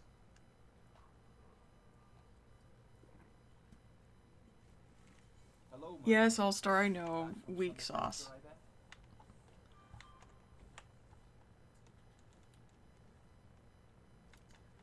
Hello, mouth breather. my love. What do you need? Here, this is fresh. Every time you cook for me, it's essentially 100 gold. So, yes, you're going to cook for me every day. Take a look. And we're going to sell you some stuff. And maybe I'll get lucky and you'll have exactly what I need. I might have to buy that from you. But you don't have goat horns. What is it with everybody not having what I need? Like, at all. Hold on. Goodbye, my love. Where's the children? Ah, dang it. Mama! I hear one. Hello, Oh, my she love. is wearing the nice clothes. They're both wearing the orange outfit. Yeah, hey. Yes, my love. Take a look. Yeah, I'm gonna take a look. And see if I can sell you some of this crap I've got. Except that.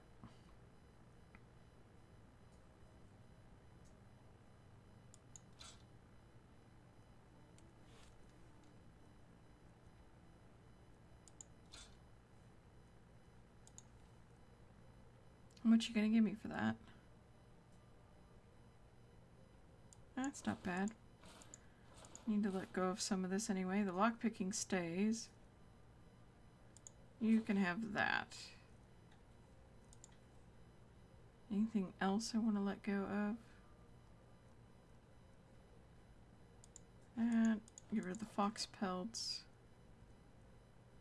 See? You'll give me $100 for your own cooking. It's pretty nice.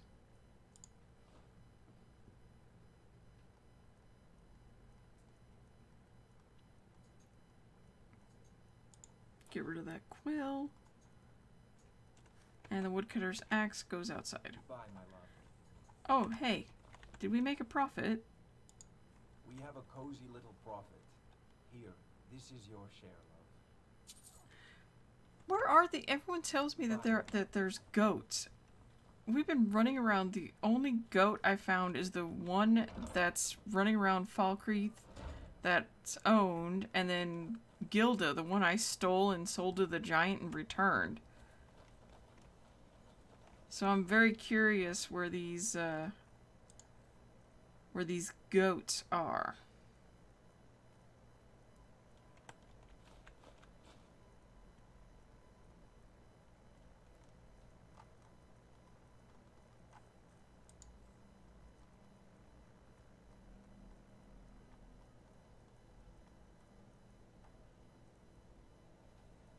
How did I get an extra woodcutter's axe? Oh well, I'll store it. Screw it. Has it been 30 days yet? No, apparently not. Alright, now, let's go take care of this age request, because I know it's going to drive our good friend All-Star here a bit nutter butters if I don't continue on the path to evil.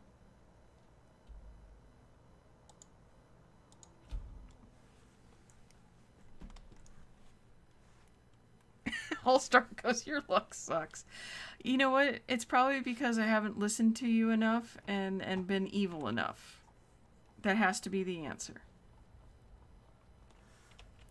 I just have to be more evil. Although it is dark and I would like to... Oop, yeah, okay.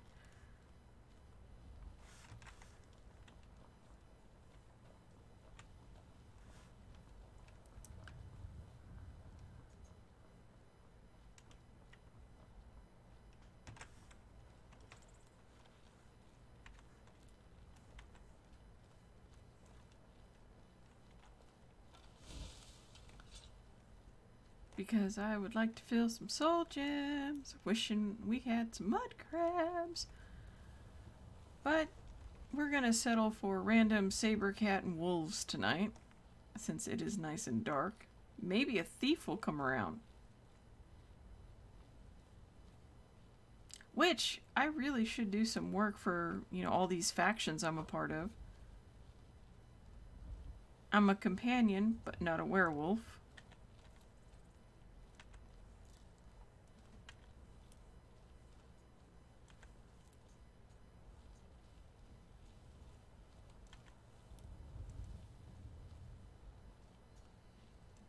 Ugh, screw it, we're running. For some reasons, I seem to be lacking in patience. I don't know why. Maybe it's this quarantine. It's got me kind of on edge a lot lately and restless. I was very naughty. I snuck out yesterday and drove around in my car, opened up the sunroof, and then I parked in the sun, called my best friend, and she parked next to me so that we can quote-unquote be following the letter of the law, and hung out.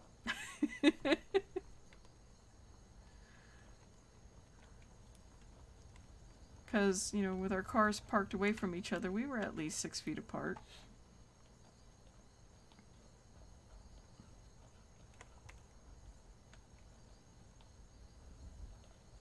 Look at my temple lying in ruins.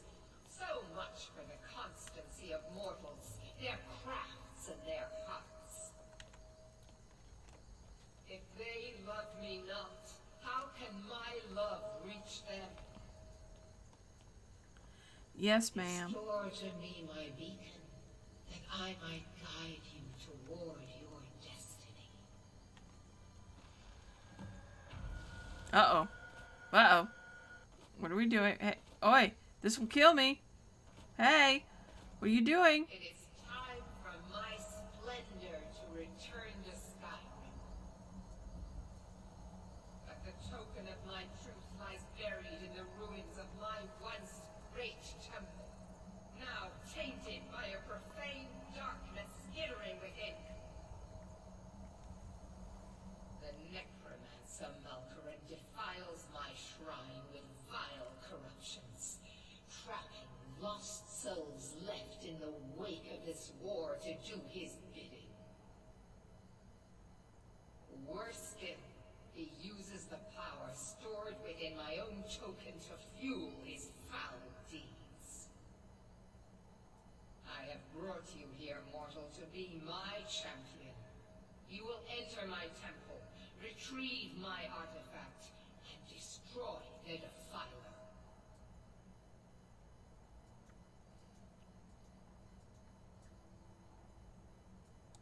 Of course you will. I have commanded it. Ooh, with an attitude like that. Can I use the ebony sword on her? Must be reclaimed and Malkaran destroyed. Malkaran has forced the doors shut, but this is my temple and it responds to my decree. I will send down a ray of light, guide this light to my temple and its doors will open. You're gonna drop me now. You're just gonna drop me like that. You're gonna let me die. I'm so effective. Oh, okay. I was gonna say, the hell, wench? She got attitude. I mean, I wouldn't mind using the ebony blade on her. I'd go get it. I wouldn't sprinkle the haterade on that. Have you tried it, All-Star? I'm just curious. I'm that's all. Curiosity.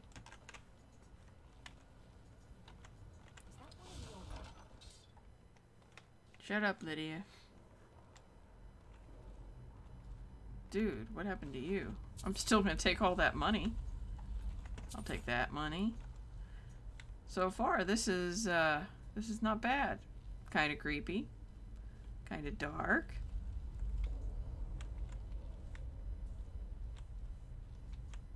Storm cloaks and Imperial alike. Ooh, flawless. Gold. And y'all are like shrunken up and burned. That's creepy. What we got in here?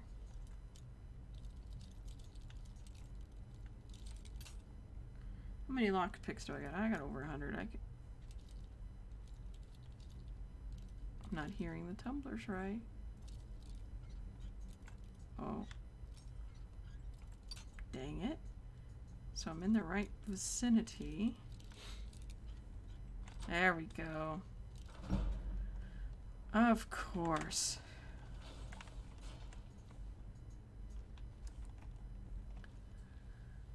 Of course, of course, of course, of course. What's this one? Some gold, lockpicks, soul gem, that. Yeah, I'll take all of it. Give it all. Take it all.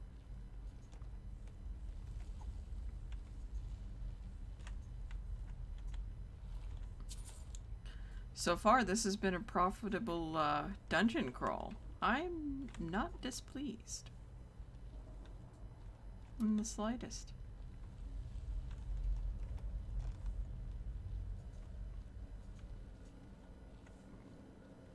The thing is, I'm almost done with the first homestead.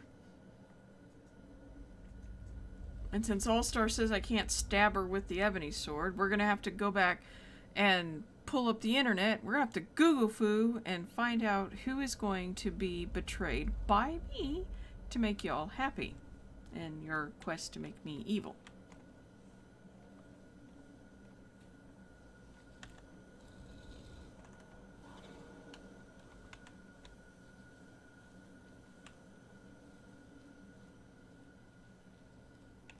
Because apparently I gotta stab somebody. Which I've just joined the Dark Brotherhood. I'm kind of gonna start killing people.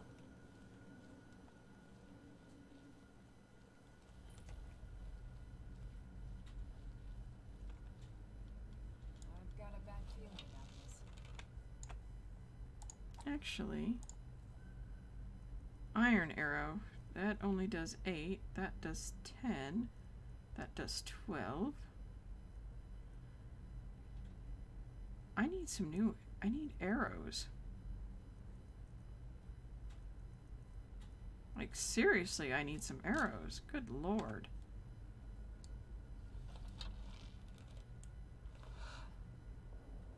Should have paid attention to my ammunition. Oh, fill the soul gem! Yes! Yes! Look at me while I kill you. Go ahead. Really? Fill the soul gem.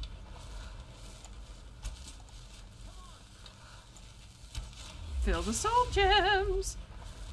Ugh! Yay.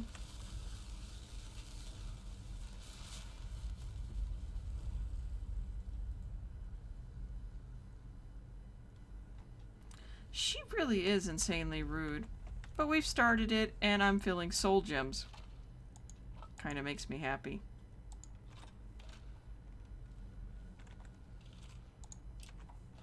So let's just do this for the profit. That's all. No other reason than pure profit. And a quest off my list.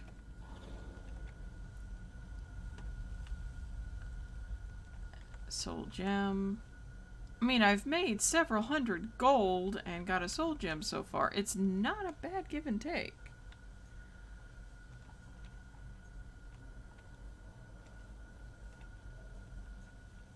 Empty. What the hell do I... Okay, where do I go?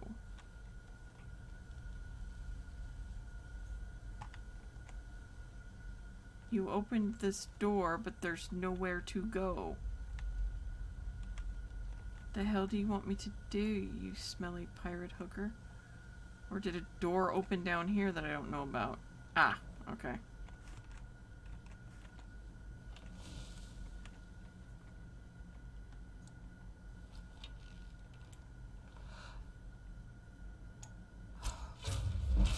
Oh, filled soul gem. That just pleases me to no end.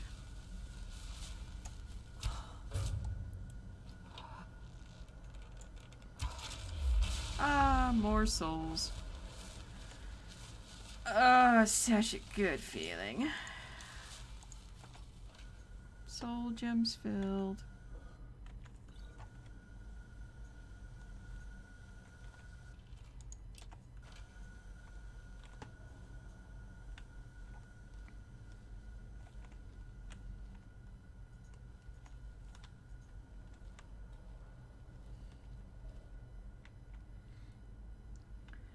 Technically, this is a good deed. What if this is the last good deed that I do? As we start on the path to true evil and taking over the Skyrim.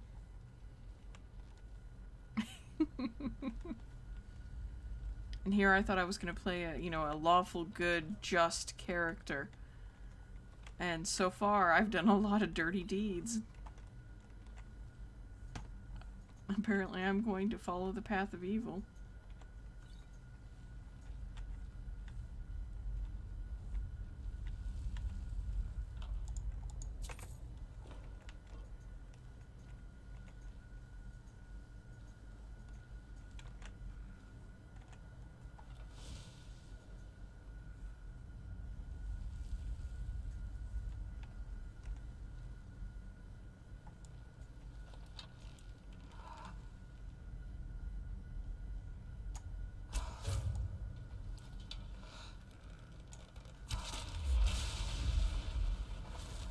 You did.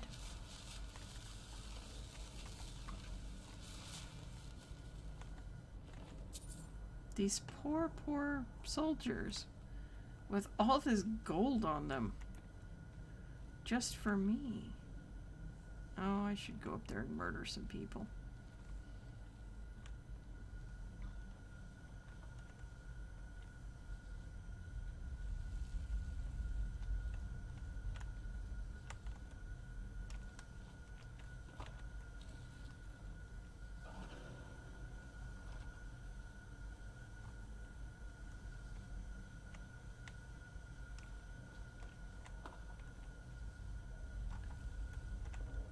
God, I hope I'm going the right way.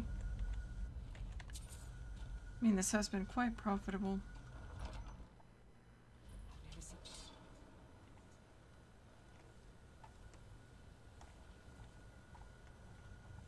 Am I going the right direction? Maybe? Hopefully?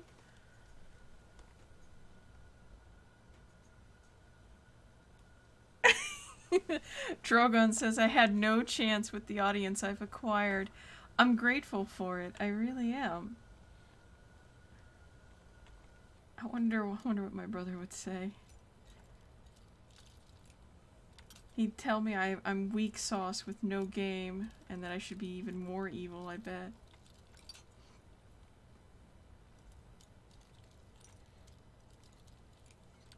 Dang it. I'm not an expert, but I know I'm just about to hit the spot. Oh, I'm so close. Alright, so you just gotta gently twist. No? Come on. Come on, baby. Open up. You know you want to.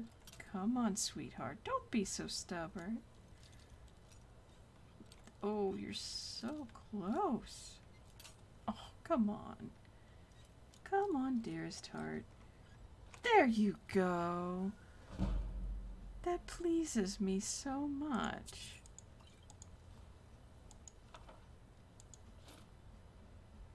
These are heavy. I'll leave them for now.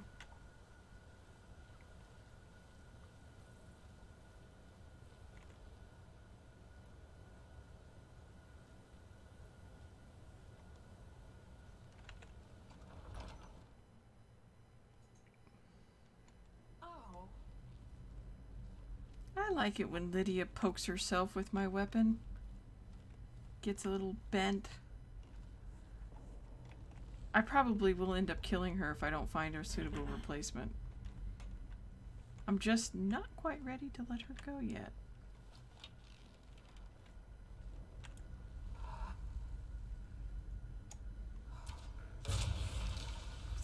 Gem! Oh, yes, yes, yes. Come check out your fallen friend. Come on, lovey. Come all the way over. Oh, you made me miss, you bloody dingbat. Come here, ding ding. Oh, am I out of soul gems? Dang it! I'm out of soul gems. Shame, really.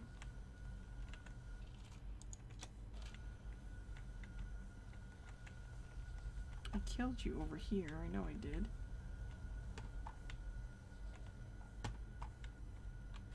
Screw it. This is... Okay, so... There's a beacon up there, so I have to go upstairs. Let's be logical. Patience. We can do this. See if there's anything we're stealing up here. And by Jove, there is. I can't unlock you without the key. Alright, who do I gotta kill for the key?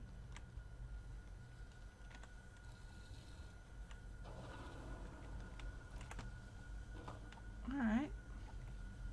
I unlocked that part, which that door is still shut.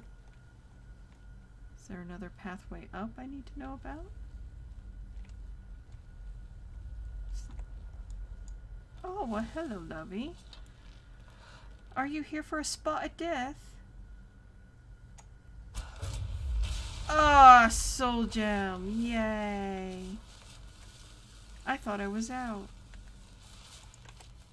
Maybe I didn't kill him quick enough. Oh, look, free gold. This I do not mind.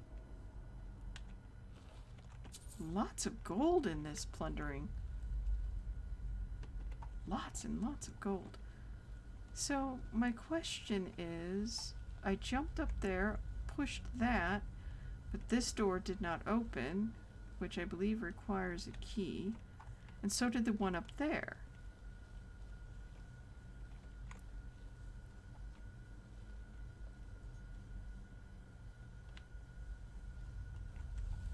So did the beacon unlock the door up there and I didn't notice it? Curiouser and curiouser. It did. Okay. Okay. See, there's always a pattern. You just have to find the pattern. Hi, look at me while I murder you right in the face hole. Oh, lovely. Lovely. Now you're trapped. Oh. I'll take that.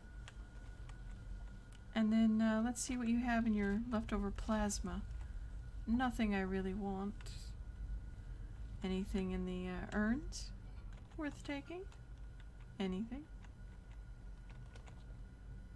Nope, empty. Empty. Not empty. Random desecrated corpse with lots of money. And of course, surely a trap.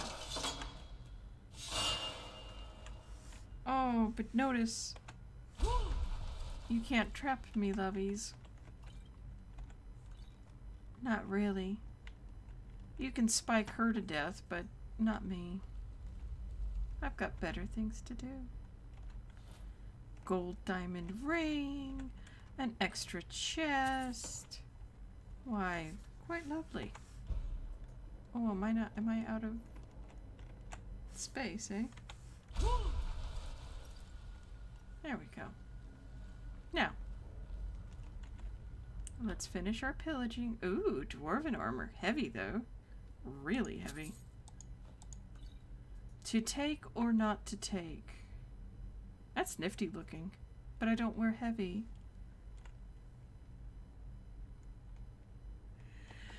I blame you, All-Star. You and Drogon are just pushing me to become evil.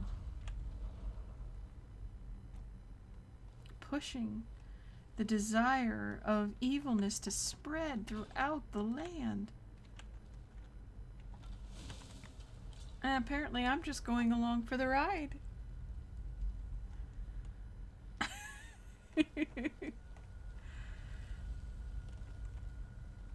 I mean, I've never gotten this far in this game, so I'm kind of intrigued.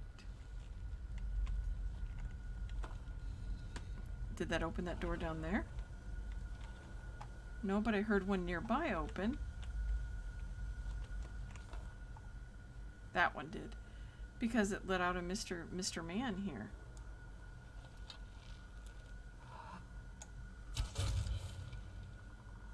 No soul gem large enough. I'm out of gems? Boo. You know how disappointing that is to run out of goodies to do murder with?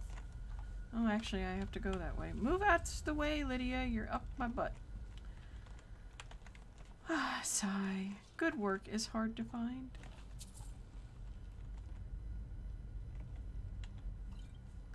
Now, we've come across yet another book, which will give me a little bit of skill and something for me to read and a level up. Ooh, this is quite lovely.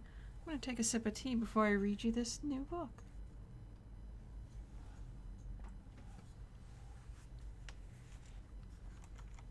Since Bunny Vulture is cooking tonight, I get to stay and stream with you quite a bit longer today.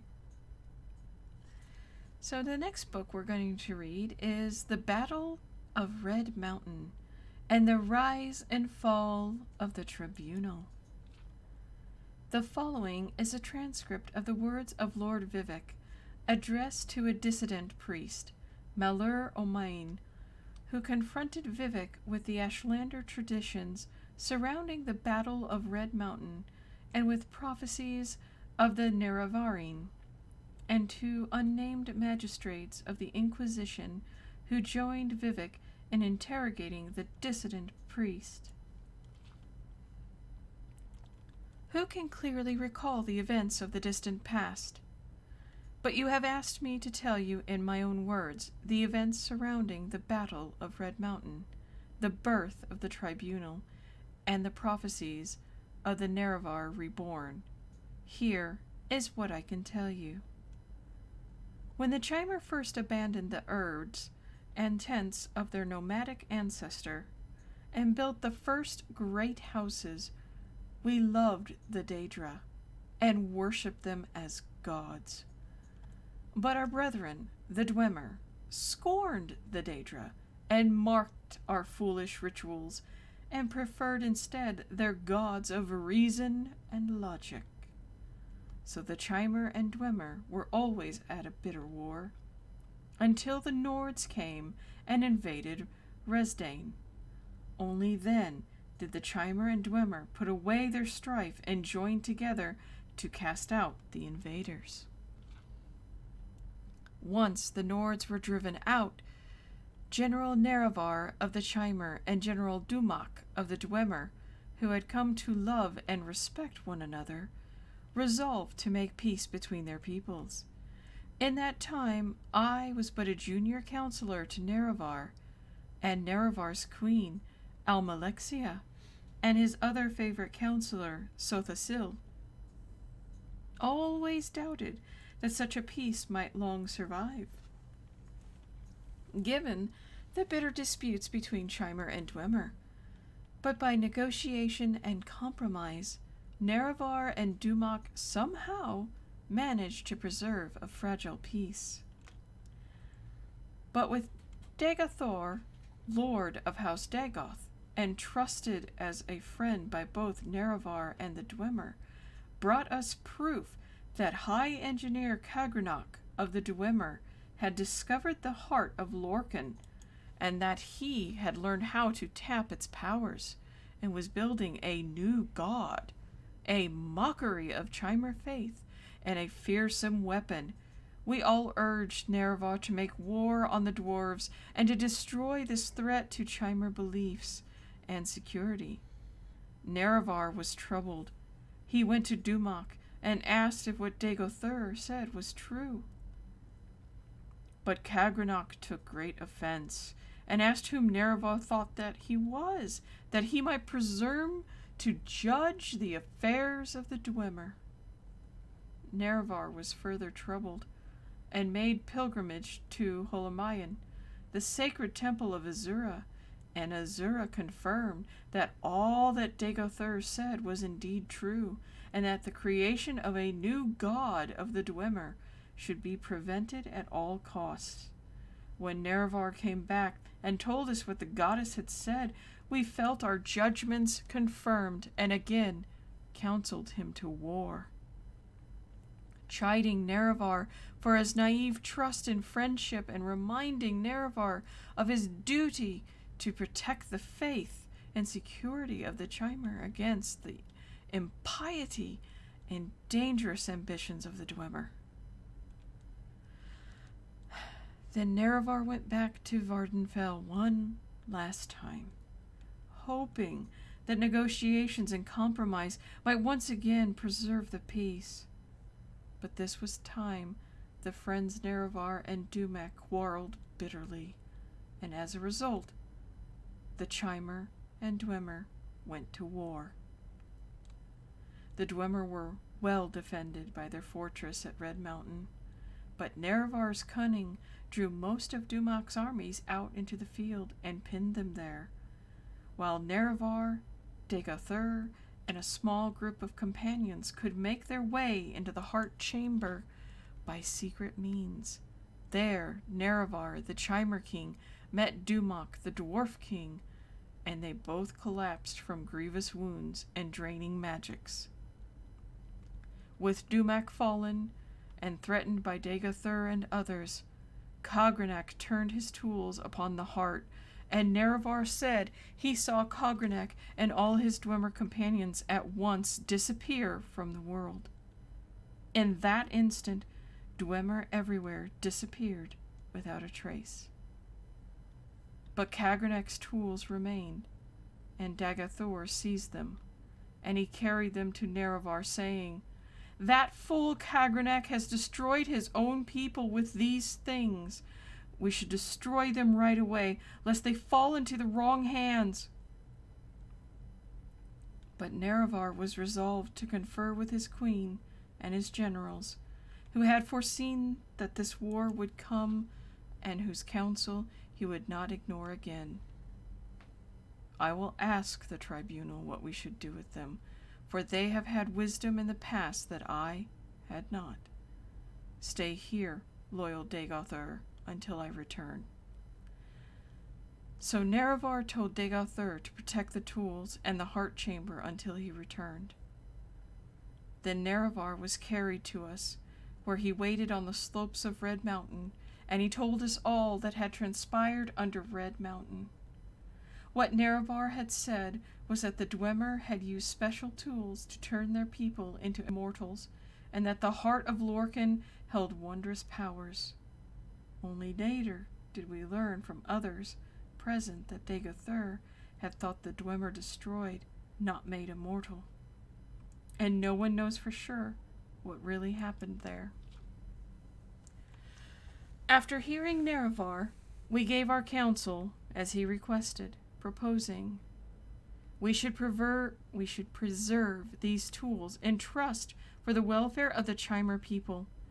And who knows, perhaps the Dwemer are not gone forever, but merely transported to some distant realm, from which they may someday return to threaten our security once again. Therefore, we need to keep these tools, to study them and their principles, so that we may be safe in future generations.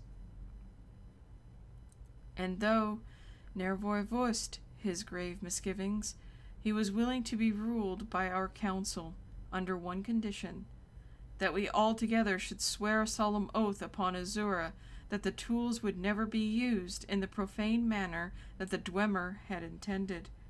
We all readily agreed and swore solemn oaths at Nerevar's dictation. So then, we went with Nerevar back into Red Mountain and met with Dagothur. Dagothur refused to deliver the tools to us, saying they were dangerous and we could not touch them. Dagothur seemed to be irrational, insisting that only he could be trusted with the tools, and then we guessed that he had somehow been affected by his handling of the tools.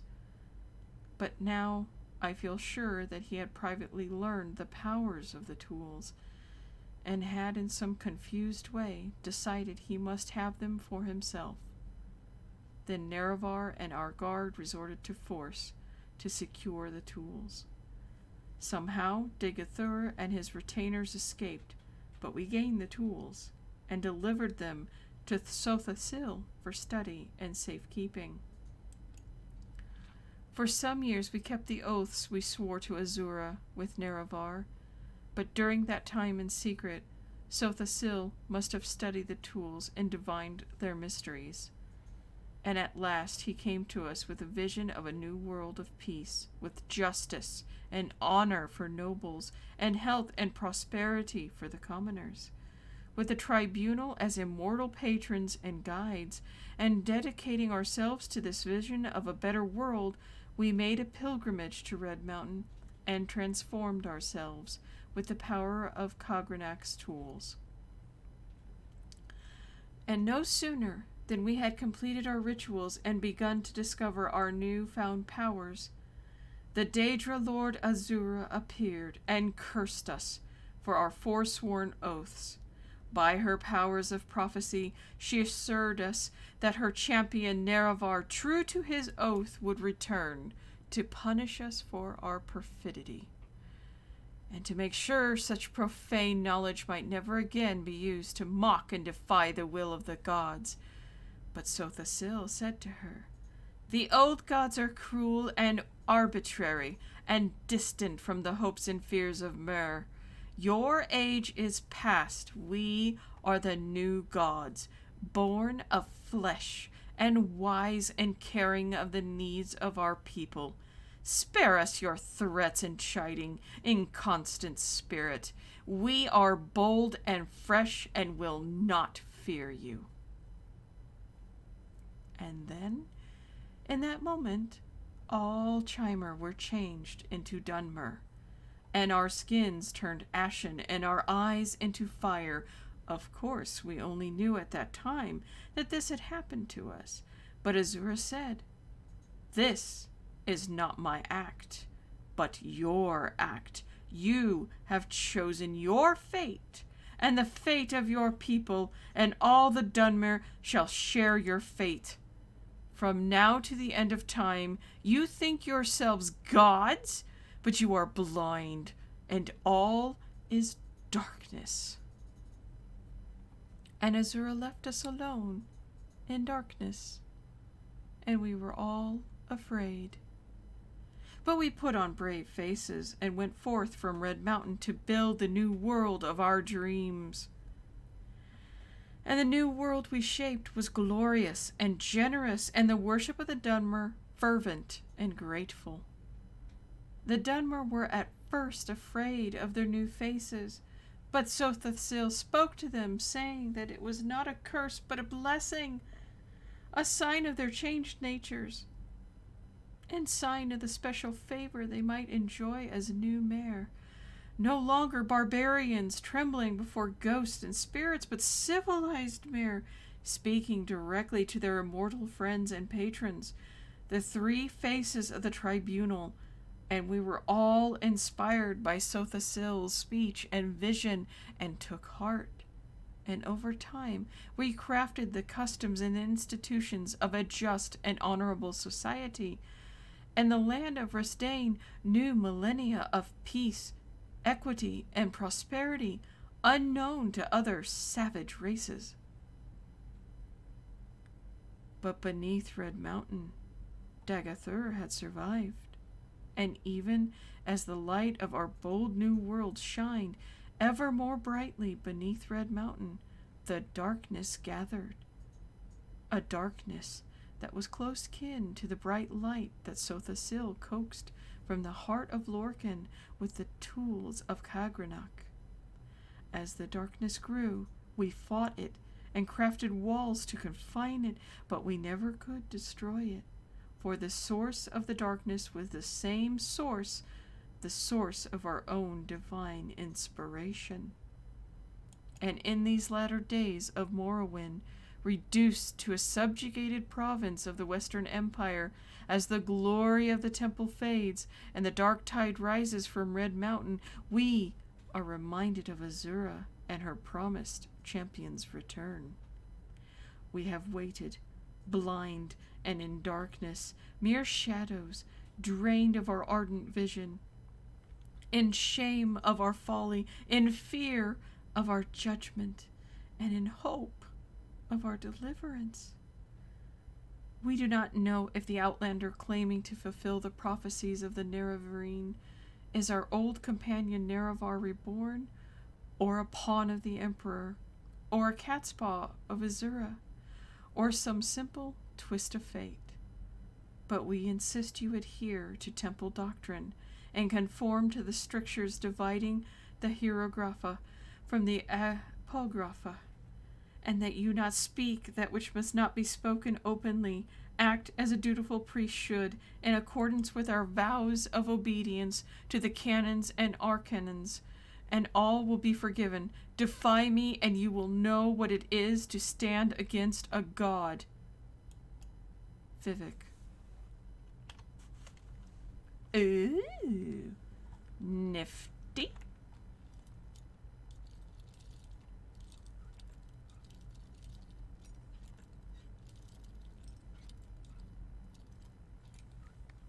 There we go. Let me in. Oh, I picked up a hide helmet. Not that I really need it.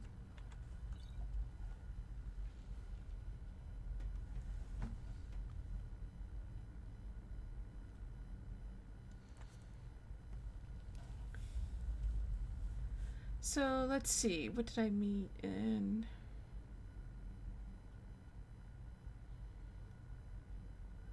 No one knows what actually happened. Aren't they just dwarves? No. Dwarfs vanish. They're not playable race or anything. Dwemer were just elves that lived underground. They disappeared, but no one really knows what happened. Because I believe there was a Dwemer in the old Elder Scroll games, and that was the last of them. Would underground dwarves in this world just be variant of elf? I'm not sure the lore of elves is in Elder Scrolls. Dwemer are a variant of elf. Yes, all elves came from the one island that is now lost. There are 7 types. One of them turned from of the other 6. Falmer used to be snow elves, but became a different race. Interesting. I still have a feeling that maybe they are dwarves. No, they are enslaved by them. Maybe the snow elves mated with dwarves, creating 2 offspring and a civil war, destroying civilization. Ooh, I like these theories I'm reading in chat. That's nifty.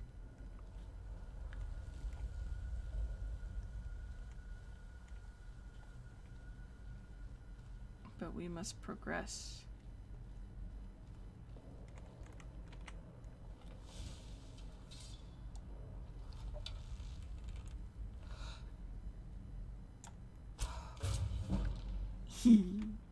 You're dead. Too bad, so sad, you dead. You're dead now. Free gold. What was that? Ugh.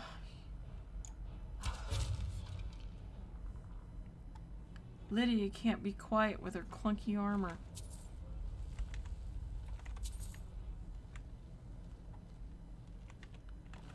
All this free gold.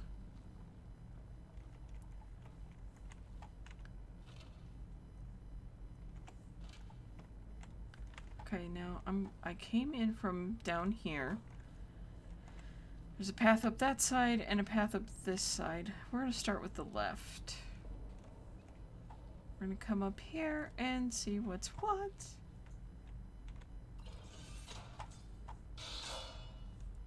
That sounded like a trap. Don't know where the trap is, but sounded like one. There's nothing else up there, so... Oh, hey, did I loot you? Apparently I did.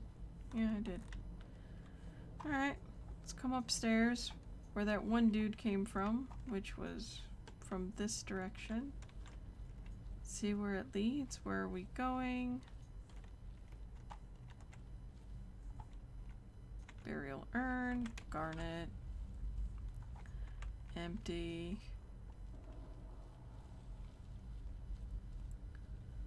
Oh, yes, indeed. Here is our little pedestal. There, we finally opened. We're gonna take the fast path down. Because not gonna run backwards.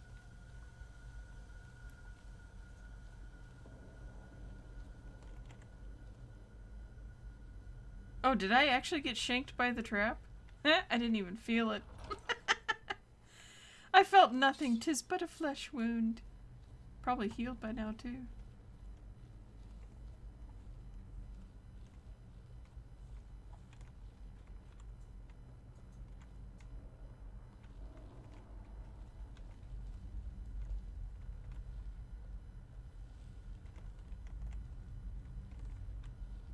I hear no creakly crunchies.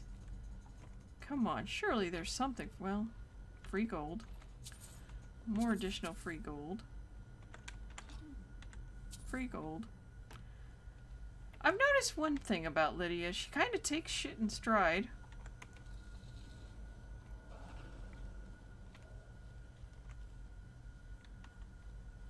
I have to give her a little credit. I mean, not much, but a little. She just annoys me. Oh, I could use some arrows. Glass? That's pretty. A glass sword. You'd think that would be easily shattered, but that does a decent amount of damage. That's kind of nifty. I've never seen glass stuff before. Very interesting.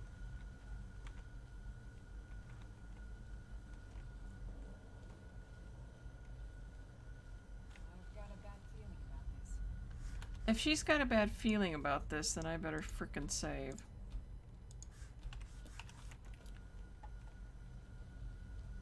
I must be coming to the end of this.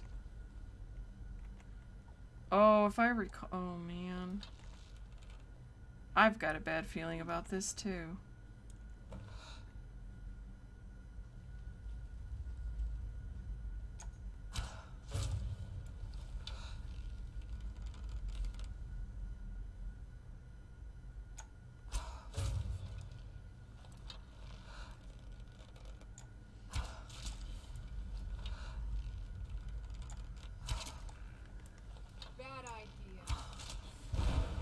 Alright, he's gonna... Come on. Let my arrows be true. I'm missing them.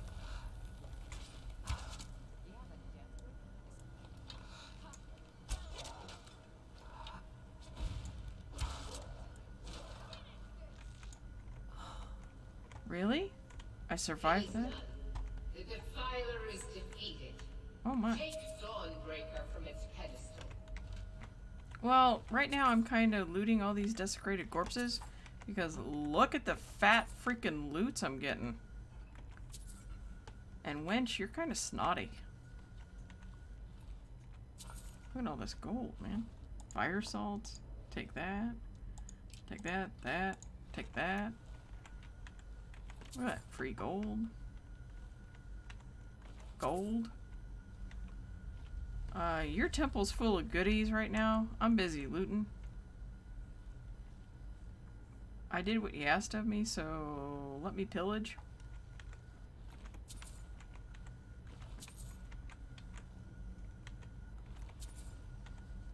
Alright, as much as you are probably not pleased that I finished this quest, it was quite profitable. Next pile of dead people to loot. Dude, money for days. Wait. Wait, I wasn't done looting.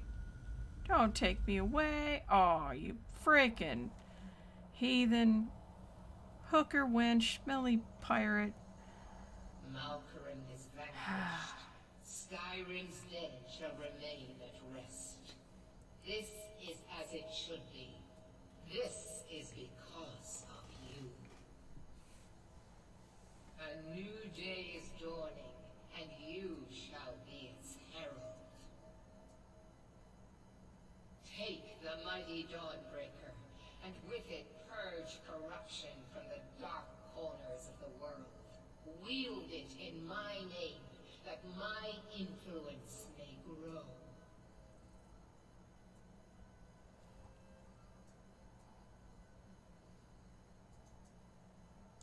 It matters not. The plant cares nothing for the rays that bring it the warmth of the sun. As you carry Dawnbreaker, so will my light touch the world. But I'm not gonna wield it. Yeah, put me back down. And drop me nicer this time, hooker. Oh, you put me outside. Oh, you suck. I wasn't done pillaging.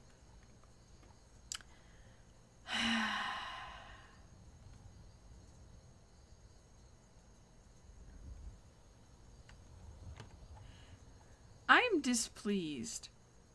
She could have put me back so I could have finished looting her desecrated area. But no, she dropped me back outside. Where I don't want to be. Fox. Mer.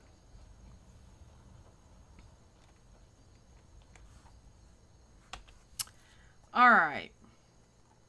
What do I want to do next?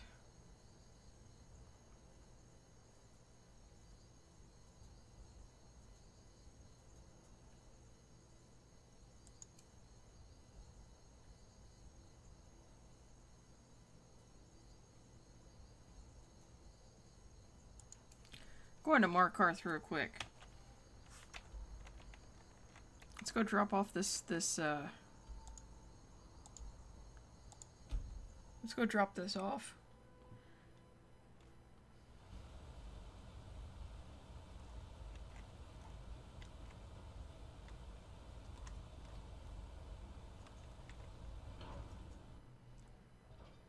A dwarven fortress here.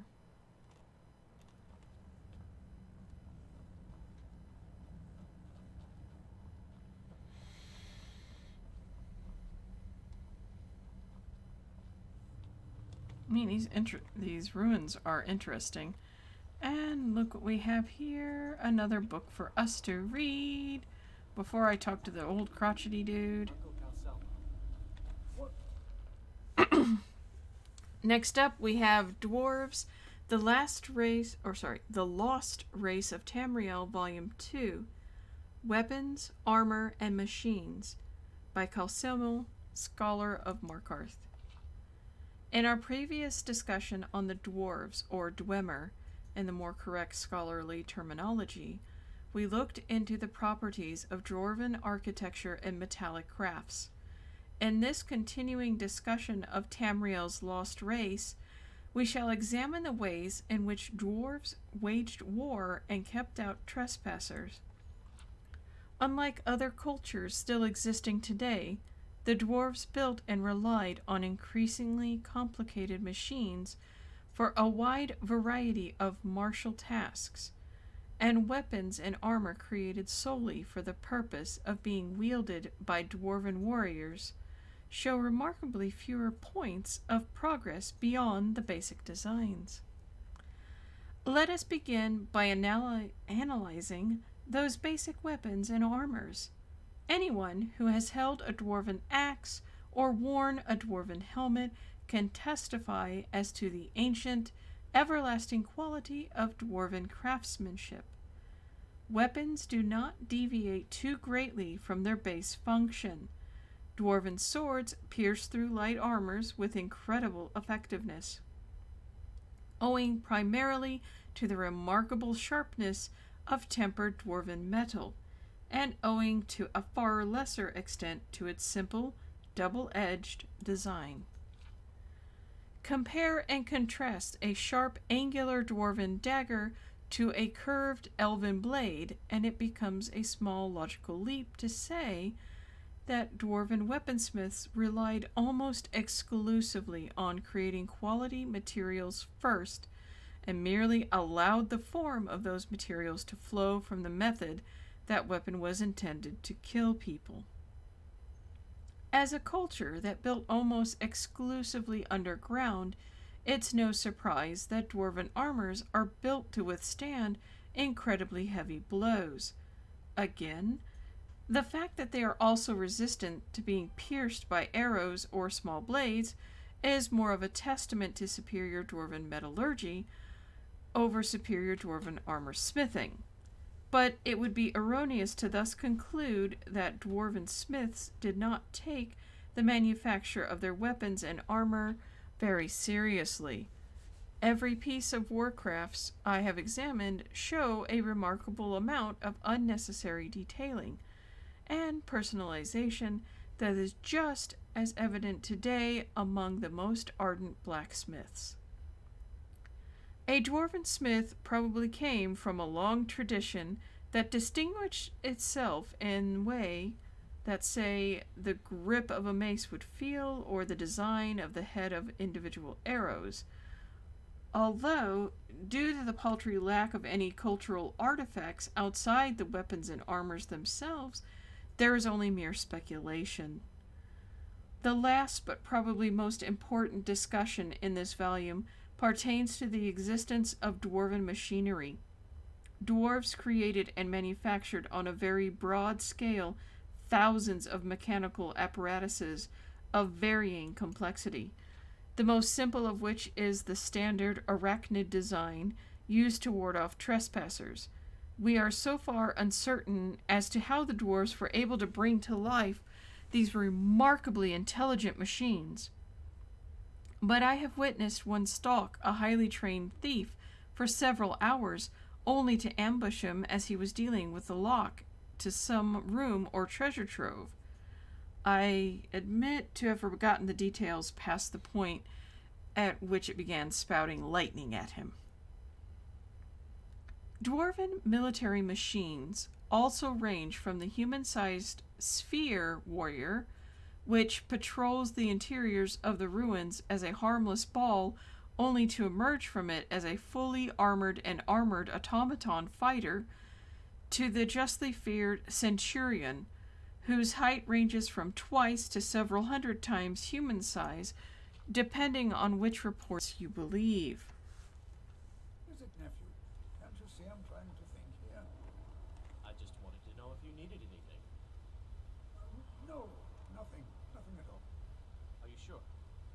Stop bothering me, I can't. Good to see Skyrim still has such fine people. You are? Very good. May I see it? Excellent. Very good. This is exactly what I need to complete a series of studies I'm doing on Dwemer craftsmanship and magical resonance. I simply must have this. I'll pay you double what it's worth.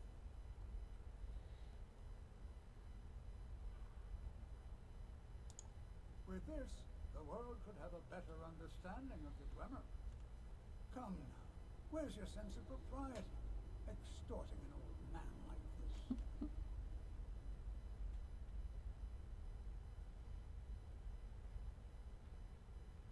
Should I be mean?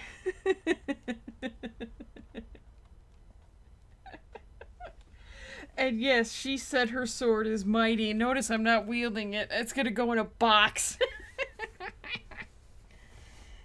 And I kind of want to... I tried to shake down this old man, and he's having none of it. My persuasion skills suck. Oh, well. Give me the gold. Wonderful.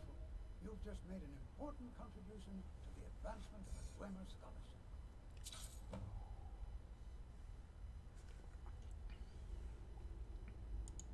Persistent, aren't you? Oh, very well. Who am I to stand in the way of curiosity? I'll let you in if you agree to something for me. There's a giant spider in the Chuan cell. My workers call her Nimi, the poisoned one. If you deal with Nimi, I'll let you into both the excavation site and my Dwemer museum. What do you say? Enthusiasm. Good. Here's the key to the dig site. Interesting. I bid you safe travels.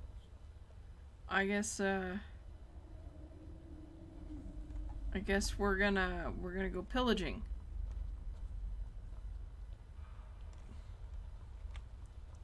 So Madanak was behind those murders. Gods help us. Yeah, you blamed me. I really don't like y'all. Oh, I could have picked this thing. All right, darlings.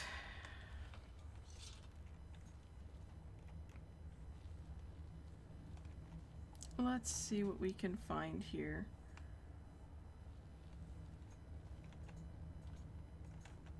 Tomato. What's a tomato doing in here? All this Dwemer minor things.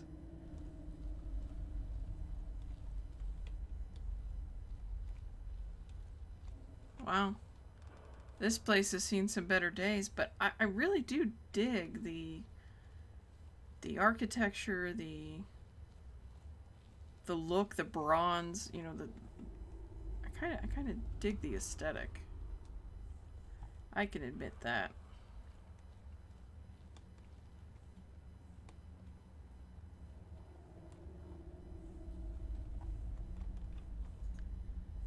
But I can also see definitely this place has seen some better days.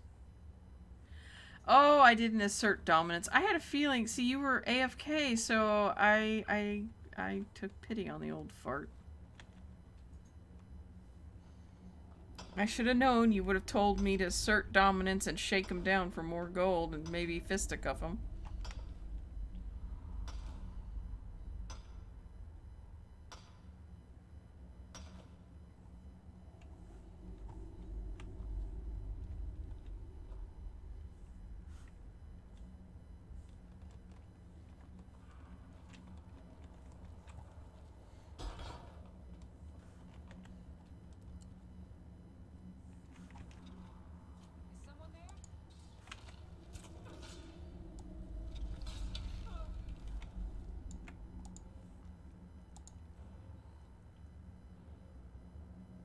Oh, it needs to be charged.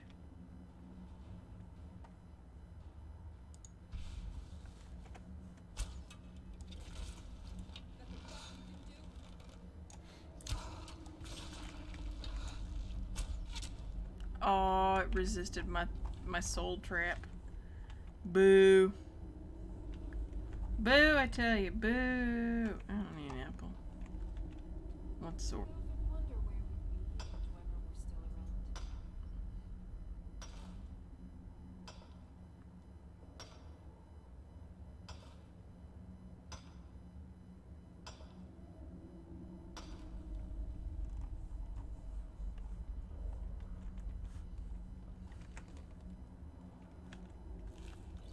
Regular old frostbite spider.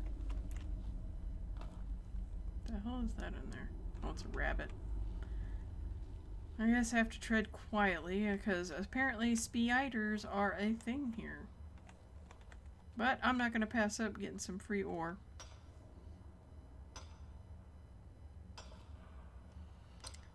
Really do want to see these. It would have been nice to see these holes fully functioning and what they did, you know, what their culture was like.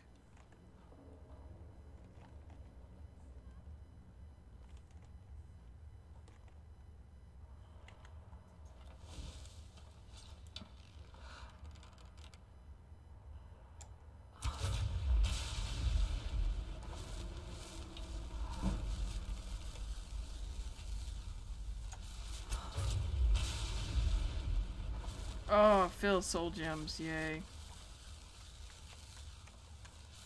Okay, can I get this iron now without being interrupted?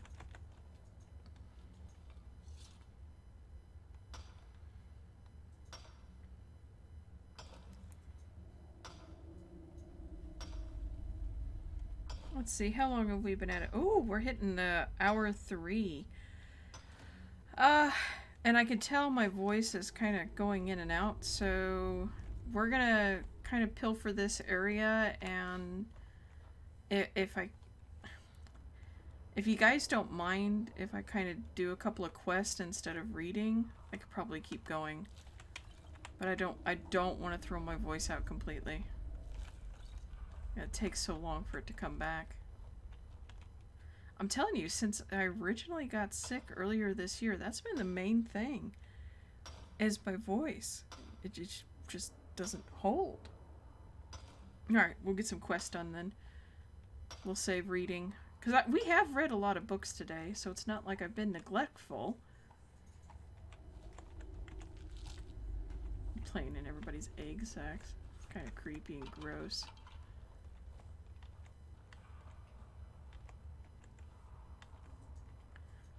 Ah.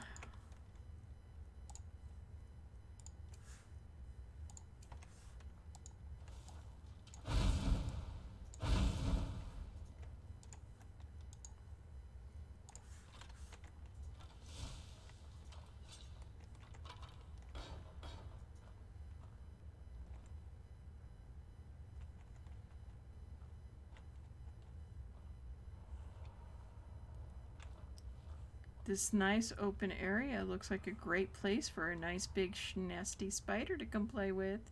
And you're right above my head, which tells me that indeed I'm in your lair, Mr. McBeastie. Why don't you come down and play with me? Nice, there we go.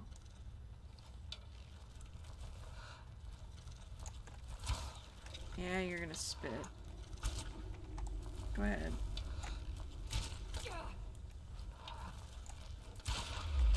Oh, filled my soul gem. I feel better already. Go ahead, fill my soul gem.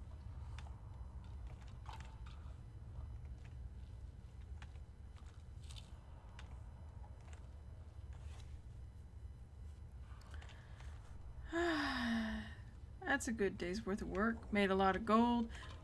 I'm gonna need to... What? Oh, he gave me a book, didn't he?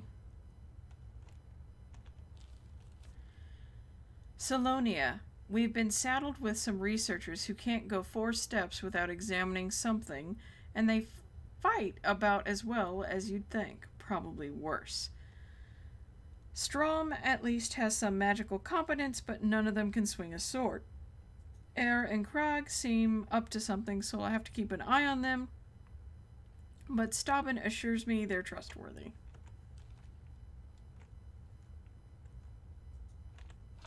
Hey, I learned a new spell. Do I strip him naked? Oh yes. Nobody gets dignity around me. Nobody.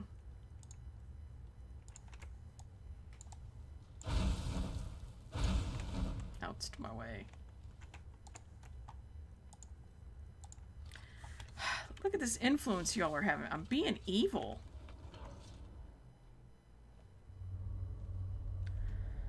Alright. All-Star has to go, so we will... I think we're going to wrap this up, turn these quests in, and then I think off-camera, all that iron ore I just got, plus the stuff at home, I'm going to go try to finish my... Holy crap, what is that? And is it going to eat my face? What is this? What am I looking at? It's creepy and the light is obfuscating. What are these things? Before you go, what is this? Do I kill it? Is it gonna hurt me? Or can I go around it? That's what I want to know. Alright.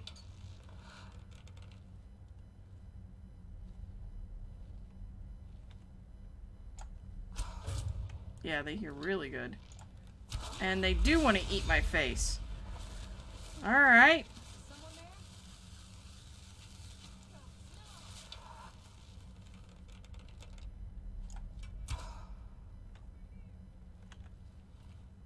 Ew, an ear?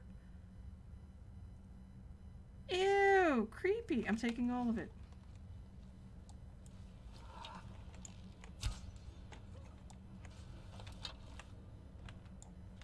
The fuck? Did that actually kill her? No, but it killed him. Where is she going? She's just okay. You do you, little girl. Go kill everything for me. I'll find my way to you. I just took an urn. Why would I take an urn? Do I care about an urn?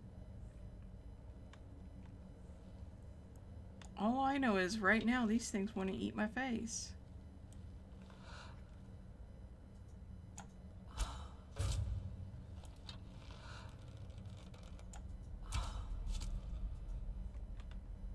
Holy crap. These things are creepy. Like distorted, like mutated. Human flesh?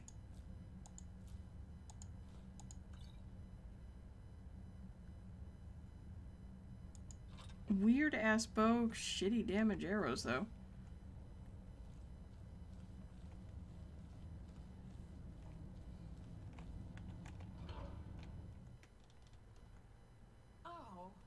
Ah, crap, she found me. And here I thought I was free of her for a minute. This is... Oh, look at the architecture of it in here. Oh, crap. Apparently I've gone the wrong way, but this is too nifty to not explore.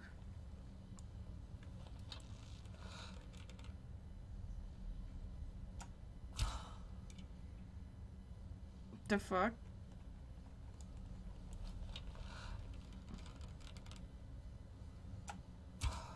Someone there? There you are. Really, Lydia? Jesus Christ. Wench.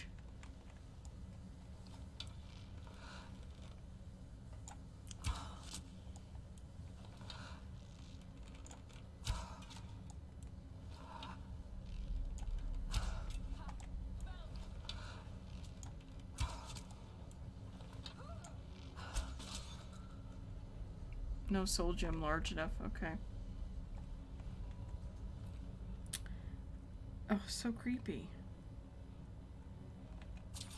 Alright.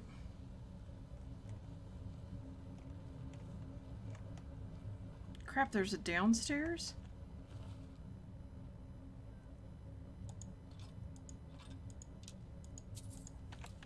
This is wild. Lots to explore. Steampunky and bronzy and... I don't remember killing y'all.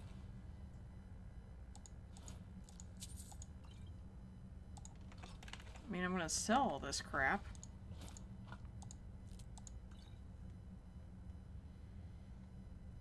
Very creepy looking.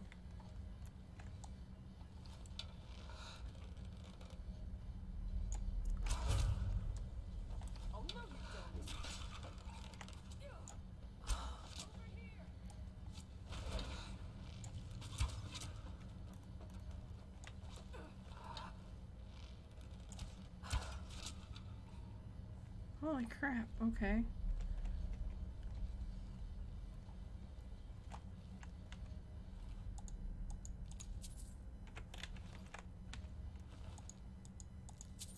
Spider egg. Arrow. I've already gotten a couple of them, so I'm not going to keep looting the same thing over and over again. It's frostbite. Curiosity.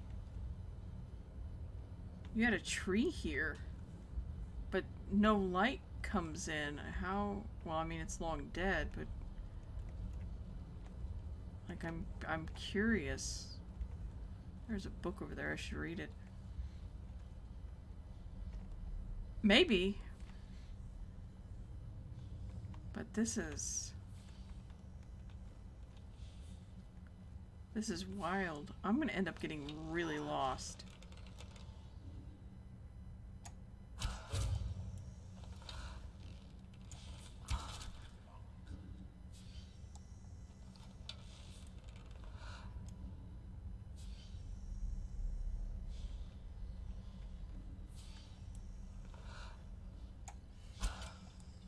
What the hell? Fill a soul gem.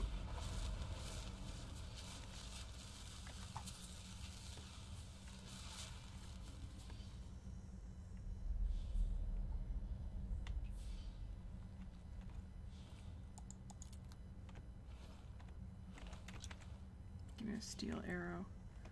So dresser's nice.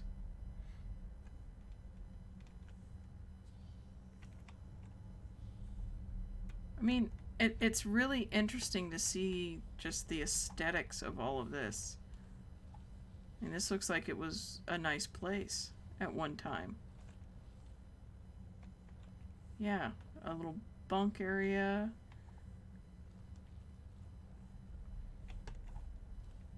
Engineers.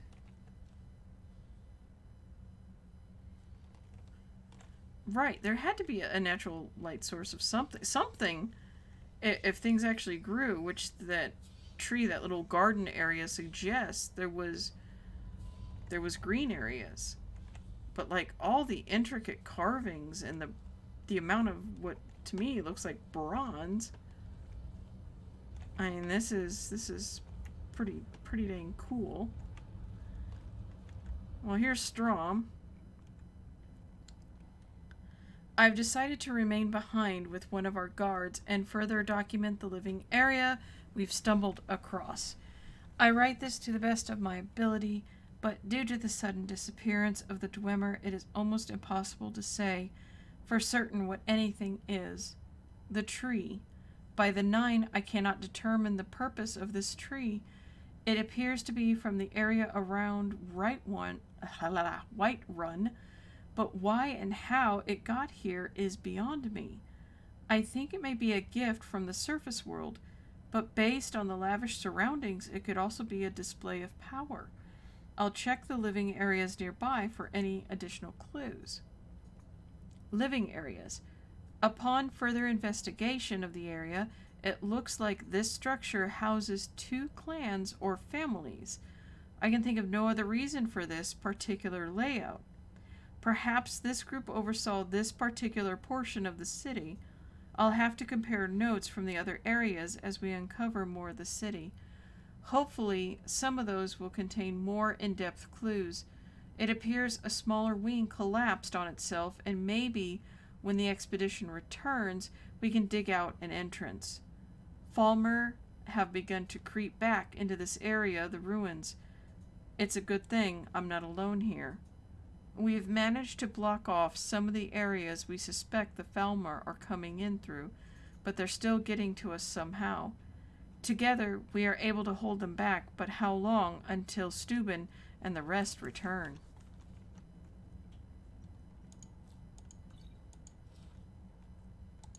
You did. I sigh, not sorry, you did.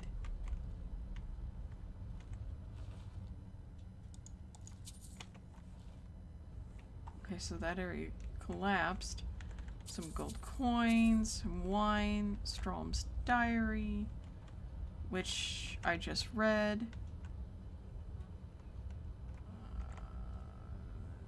Sack, no.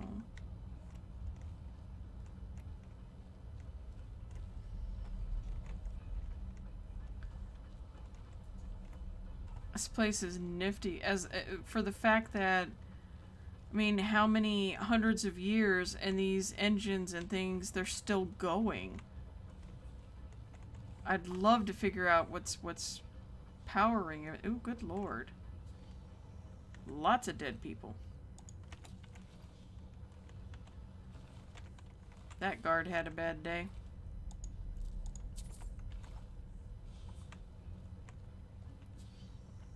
Torture room? Oh, this isn't creepy much.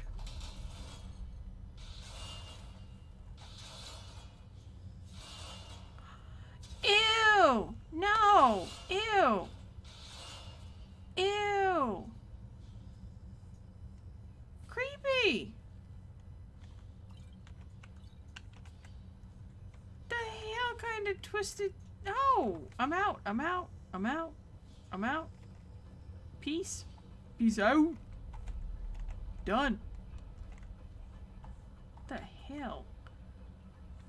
That was a creepy freaking room.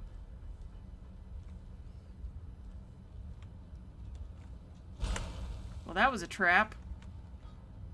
I just went to look at it, got too close. Yeah, this place is creepy.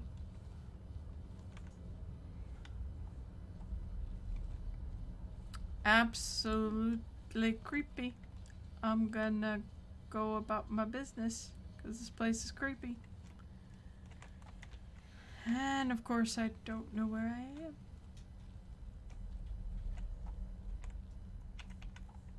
Don't know where I am. We're gonna go this way though.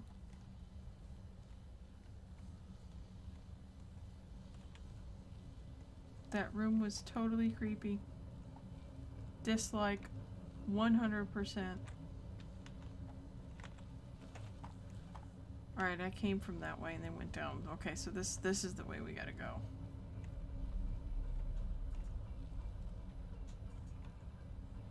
The gears keep turning.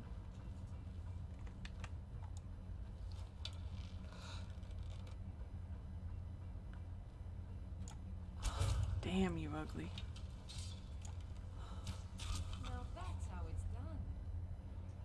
I mean, these poor disfigured creatures. They look terrible.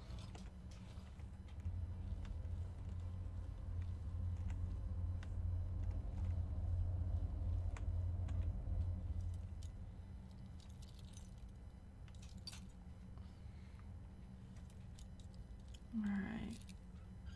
Oh, I'm so...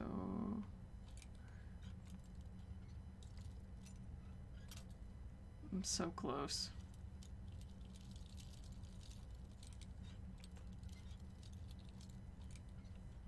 There we go. We're in. Skirmisher's potion. That's a chest. Yep. Interesting.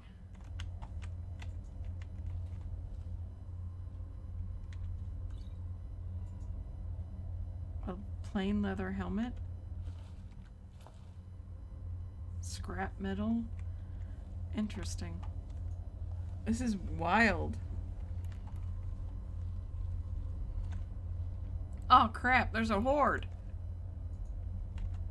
The hell am I supposed to do against a horde? I should save first.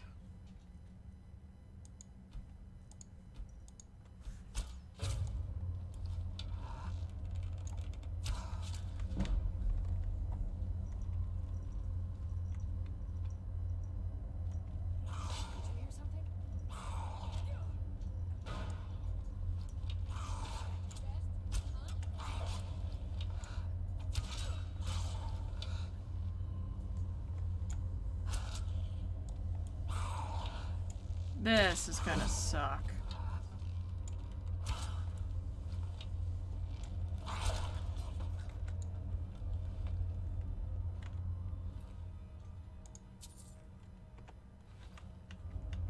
Well, at least they have underwear on.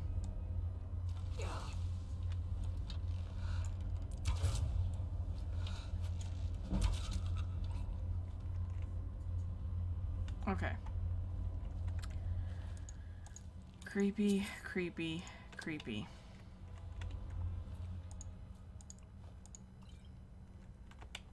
Very, very, very, very creepy. I am creeped out. And why I need ears for alchemy, I don't know, but I will figure it out. Oh, this bronze piping. Again, love the architecture. Creepy place.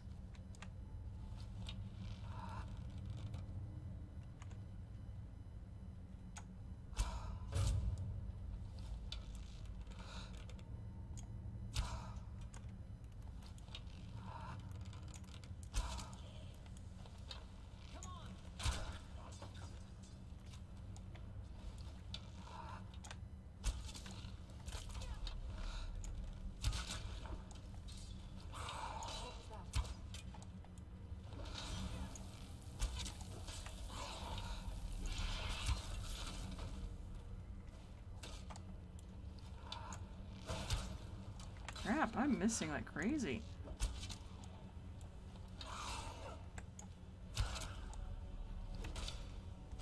Block my shot.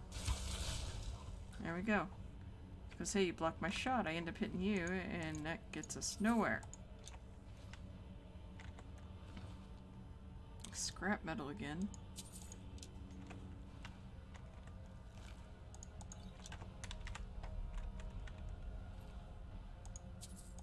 Oh. Please tell me I'm getting close to an exit. I've never been here. I'm scarred. Kind of. Especially after I watched that torture room. Where they dispassionately just pierce people. It was creepy. Come on, we gotta get out of here alive. And safe. And then I can do off-camera stuff. Like sell off all this crap. Then, okay, well, which way do I go?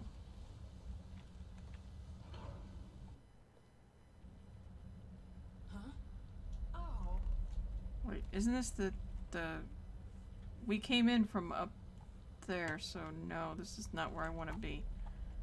But that's a chest. And I'll take that. So no, not where I want to be. So we gotta go this way. We still have not found our way out of this place. Beginning to wonder if I'm ever gonna get out. Huh.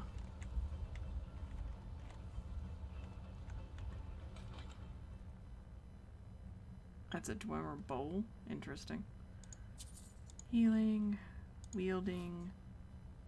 That and that. Okay. But this doesn't go anywhere, so... Crap on a cracker. We came from that direction. Do I need to go down? Because I really don't want to go backwards. No? Alley-oop? Oof.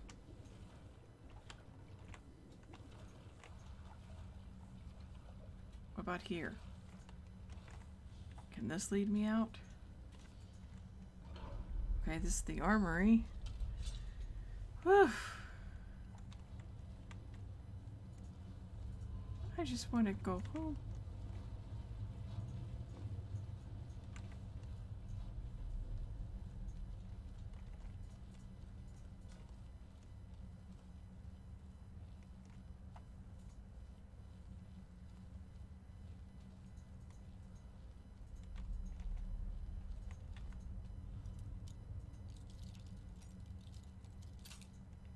Dang it.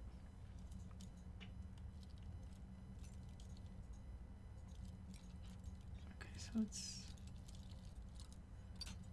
it's up that way. Okay. Come on, baby. Come on, sweet love. Open for me. Aw. Come on, my little lockpick. Come on, my little lockpick. Ah, gratifying.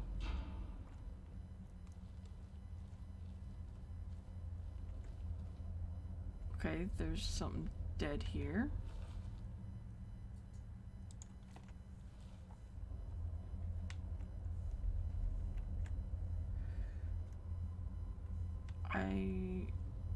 These are the automatons. That's a centurion. Here's Erge. How foolish to move through this place so quickly. It's taken me only a few hours to crack the back gate. Maybe I'll donate a cup or two, but Craig says he knows some private buyers who will pay handsomely for a working trinket. There has to be one in here. The side doors are all locked, but this chest should have one or two things of value. When I get out, I'm going to buy myself a castle.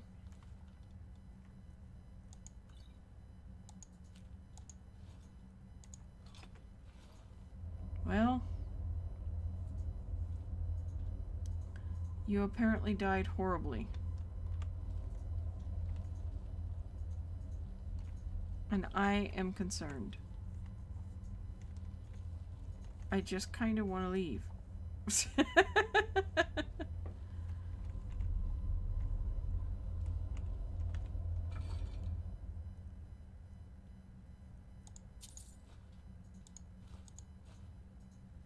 Oak flesh.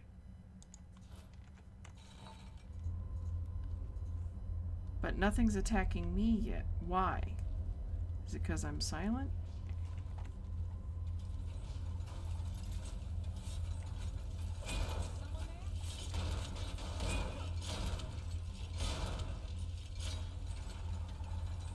I'm gonna die here. They hit. Oh, pwned.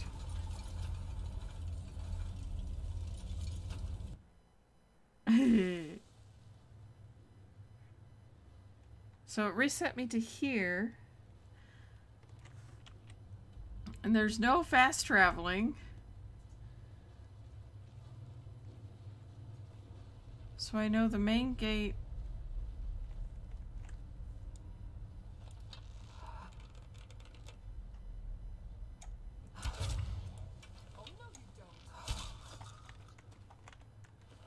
So we're going to try a different path. Is someone there? There you are.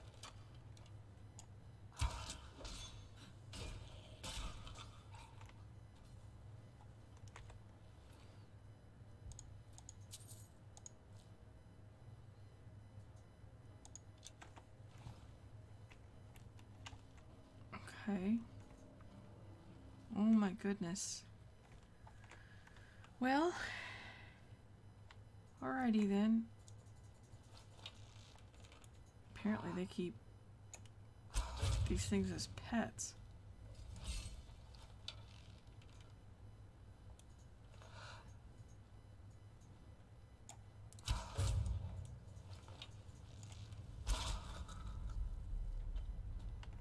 These poor creatures.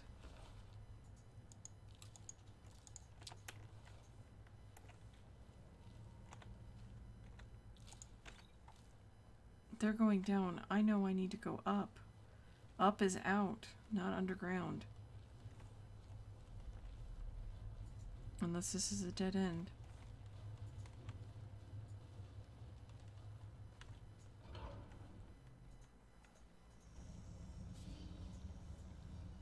Looks like I found another one of the guys. Here's Crag. I knew if we dug deep enough, we'd eventually hit some fresh ruins. Markarth, a city built upon a city. From early pieces recovered, we've determined the name of the city is Nushendel, Zell. But past that, we have very little info. We've been given an escort though, and tomorrow we will delve into the city proper. It's only been a day, and I already miss my desk and chair. I thought it would be a little more fun to explore, but so far it's just been fighting spiders and getting to view an occasional rubble pile. Hopefully we get to the main ruins soon so we can set up a camp and I can start cataloging some of the items I've been able to find. We found the armory earlier and Air has stayed behind to find a way into the main vault. If anyone can open the locks, it's him. We've kept going and settled up here for the night since the guards say it would be easy to defend. I've put up a few runes just in case. It didn't do you a lot of good. Looks like you died. Horribly.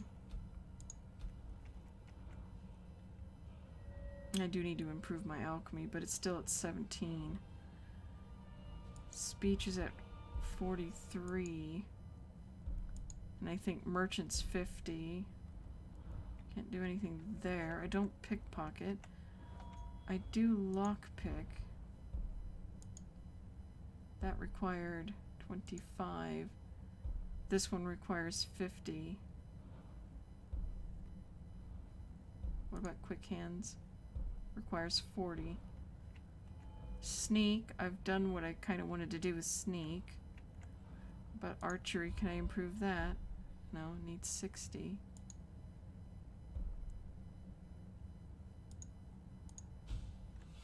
That'll work.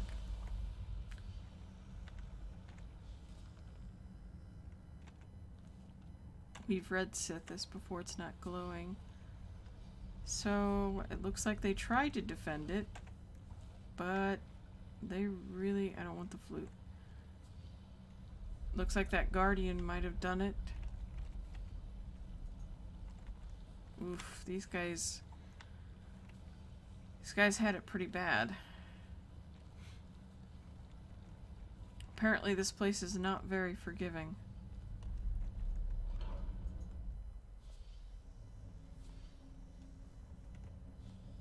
I just want to go home. This place is scary. It's creepy.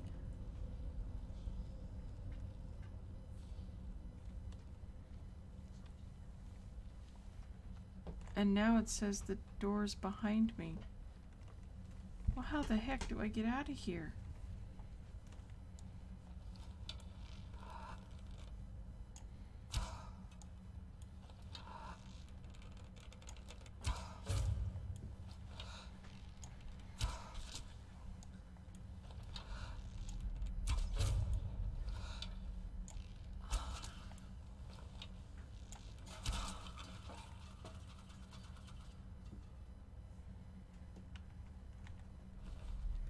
My goodness.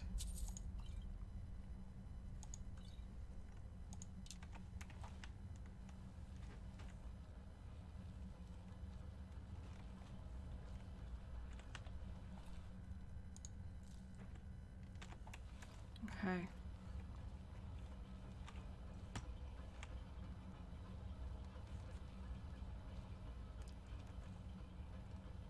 That looks like a pressure plate.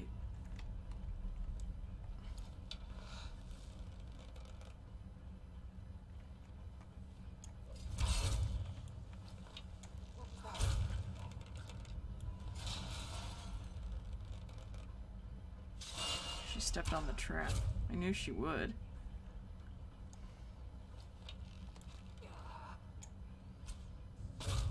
Oof.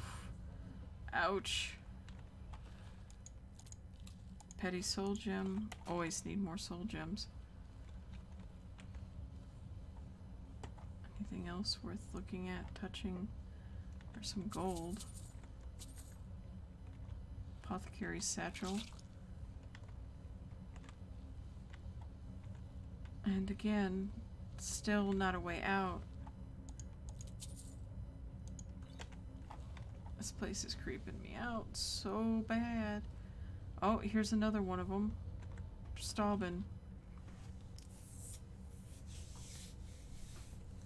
After making our way down the mine and through the spiders, we finally made it down to Nushinzel proper. They've built this city into the very cave walls that house it. It's amazing. Nushinzel hums with life, but its guardians lay dormant. Hopefully we can learn more as we go deeper. This area seems to be where 2 of the city's families lived. We've spent some time studying this tree outside the dwellings, but cannot figure out what its significance is. Stroman will be remaining behind with one of the students to further study this area in greater depth. I look forward to reading his notes on the subject. Today, we entered the city's armory. The Falmer have yet to break into the best of the dwarven goods thanks to the sturdy Dwemer locks. Ayers said he would be able to get into the vaults and would send word when he's in.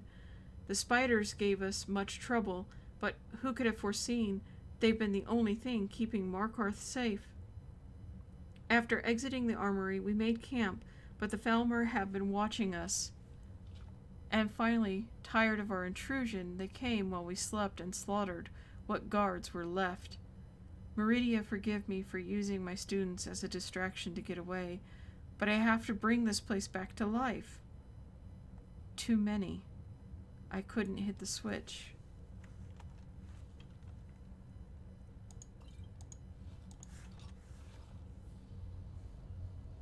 I'm curious, what switch is he talking about?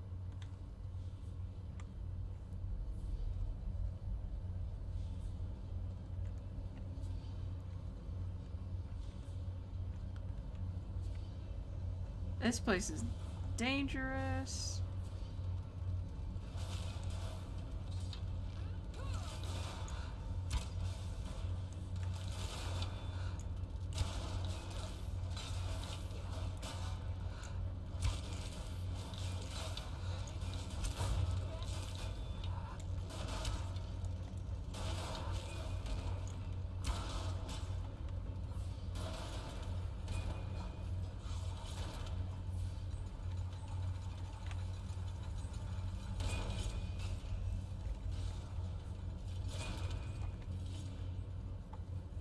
Apparently there's a switch.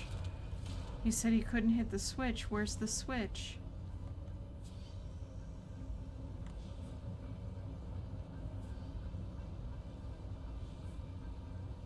I don't see a switch. I've not seen a switch. Wait, is this the switch?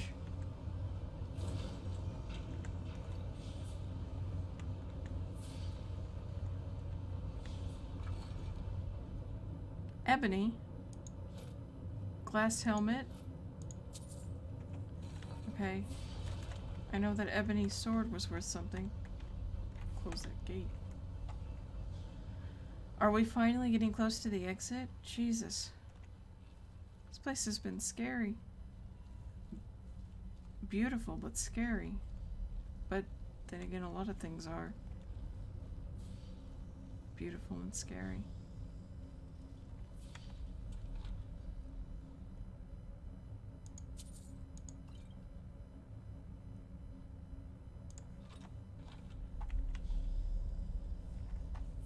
Okay, it says down there. How do I get down there without jumping down? That's my question.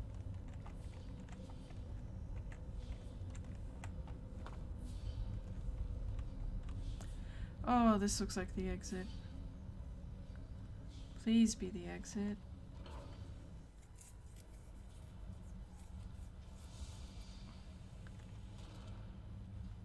The Thalmor are even fighting against...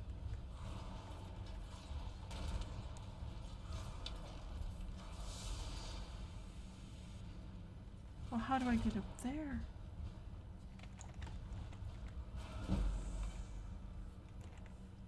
Everyone and everything is fighting. This is Moonstone, but I don't wish to draw attention to myself. Okay, maybe a little attention. After this, I think I'm going to call it because, whew, 3.5 hours in, and I've really had a hard time finding my way out of that place.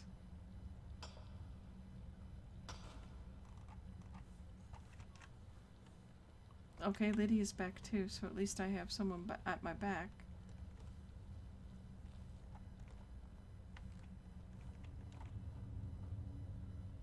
So the dwarven artifacts attacked even the Thalmor, and that sphere is still active.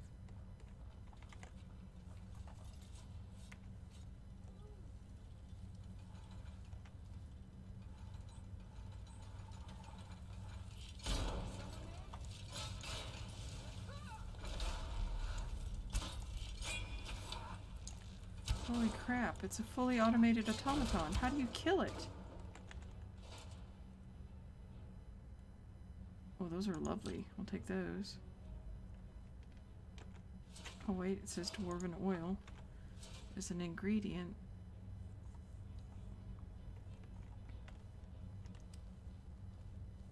But maybe we're really close to exiting. Here's another exit.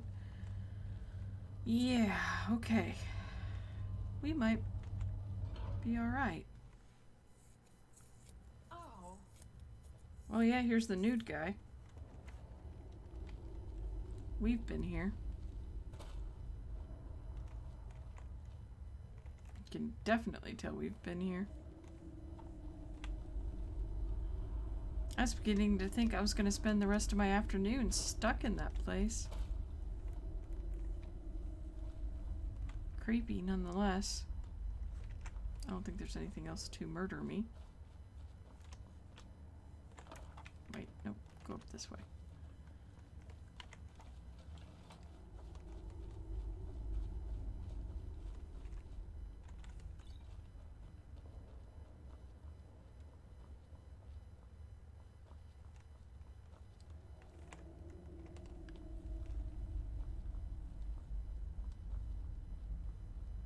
Oh, yay. It looks like I'm finally getting out. Oh my goodness. That was a bit harrowing for my taste. I'm going to save. We're going to save. Yeah, that sounds smart. We'll turn in our quest. And I think I'm going to take a break because, holy crap, my heart's a thumping. Thought I'd never get out of there. Good to see Skyrim still has such fine people. You'll give an old man hope. Let's see. Ah, so that's what happened to Stubborn. Tragic. But I warned him he was leading those people on a fool's errand. Unfortunately, sometimes the stone of scholarship is built on the foundation of death. I'll inform the king. Here, I usually pay researchers for their work when they emerge from the ruins, but they won't be needing it anymore.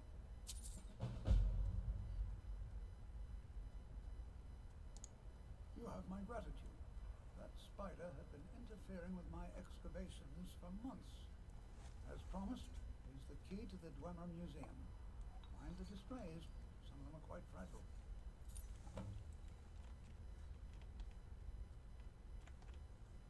Safe travels to you.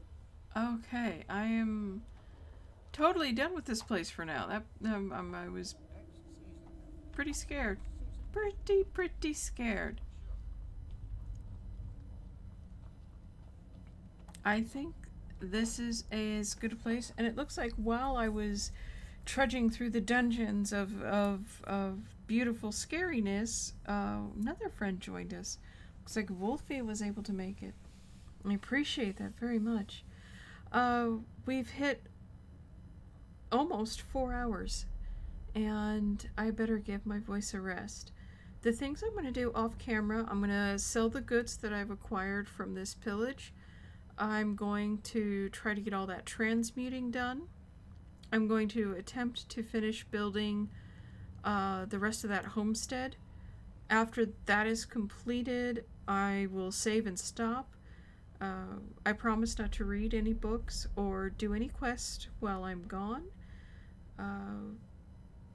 Tomorrow is Sunday. Today is May 2nd. I know I missed a few days, and the reason for that was, again, I got attached to games. I finished playing the first round of Fire Emblem Three Houses. I completed the Blue Lion route. I am 3/4 of the way through the Golden Deer route. Haven't even started the Black Eagle route. Also, as I told you before, I wanted to play Code Realize. I loved that game. It was fantastic. They came out with a second one called, I believe, Future Blessings. To me, it was more like a big DLC pack. So I spent a couple of days lounging on the couch covered in kitties and played that through until I finally fell asleep. Because apparently when I start a game, I really can't stop it. That was quite enjoyable. Once I finish Fire Emblem, the next one up is going to be Octopath Traveler. I'm looking forward to that as well. In the meantime, I'm going to continue to try to keep up a reasonable schedule because story time is important to me. Playing this game, seeing the game. I've never seen any of this. This is fantastic. So it's like a brand new game to me, even though it's a bit older. I've also been told to show off some of the work that's happened on the Minecraft server, which is sponsored by the 29th Regiment that plays Holdfast. Tonight there is an event, and usually I record it. But like I said, my throat's really starting to hurt now. Apparently it's still not fully recovered. So I'm going to potentially not do that. I'll try again tomorrow, and we'll see from there. I, once again, appreciate your time and for hanging out with me for so long today. I really enjoyed it. I hope you all have a good one and are taking good care of you and yours. Until next we meet, goodbye for now.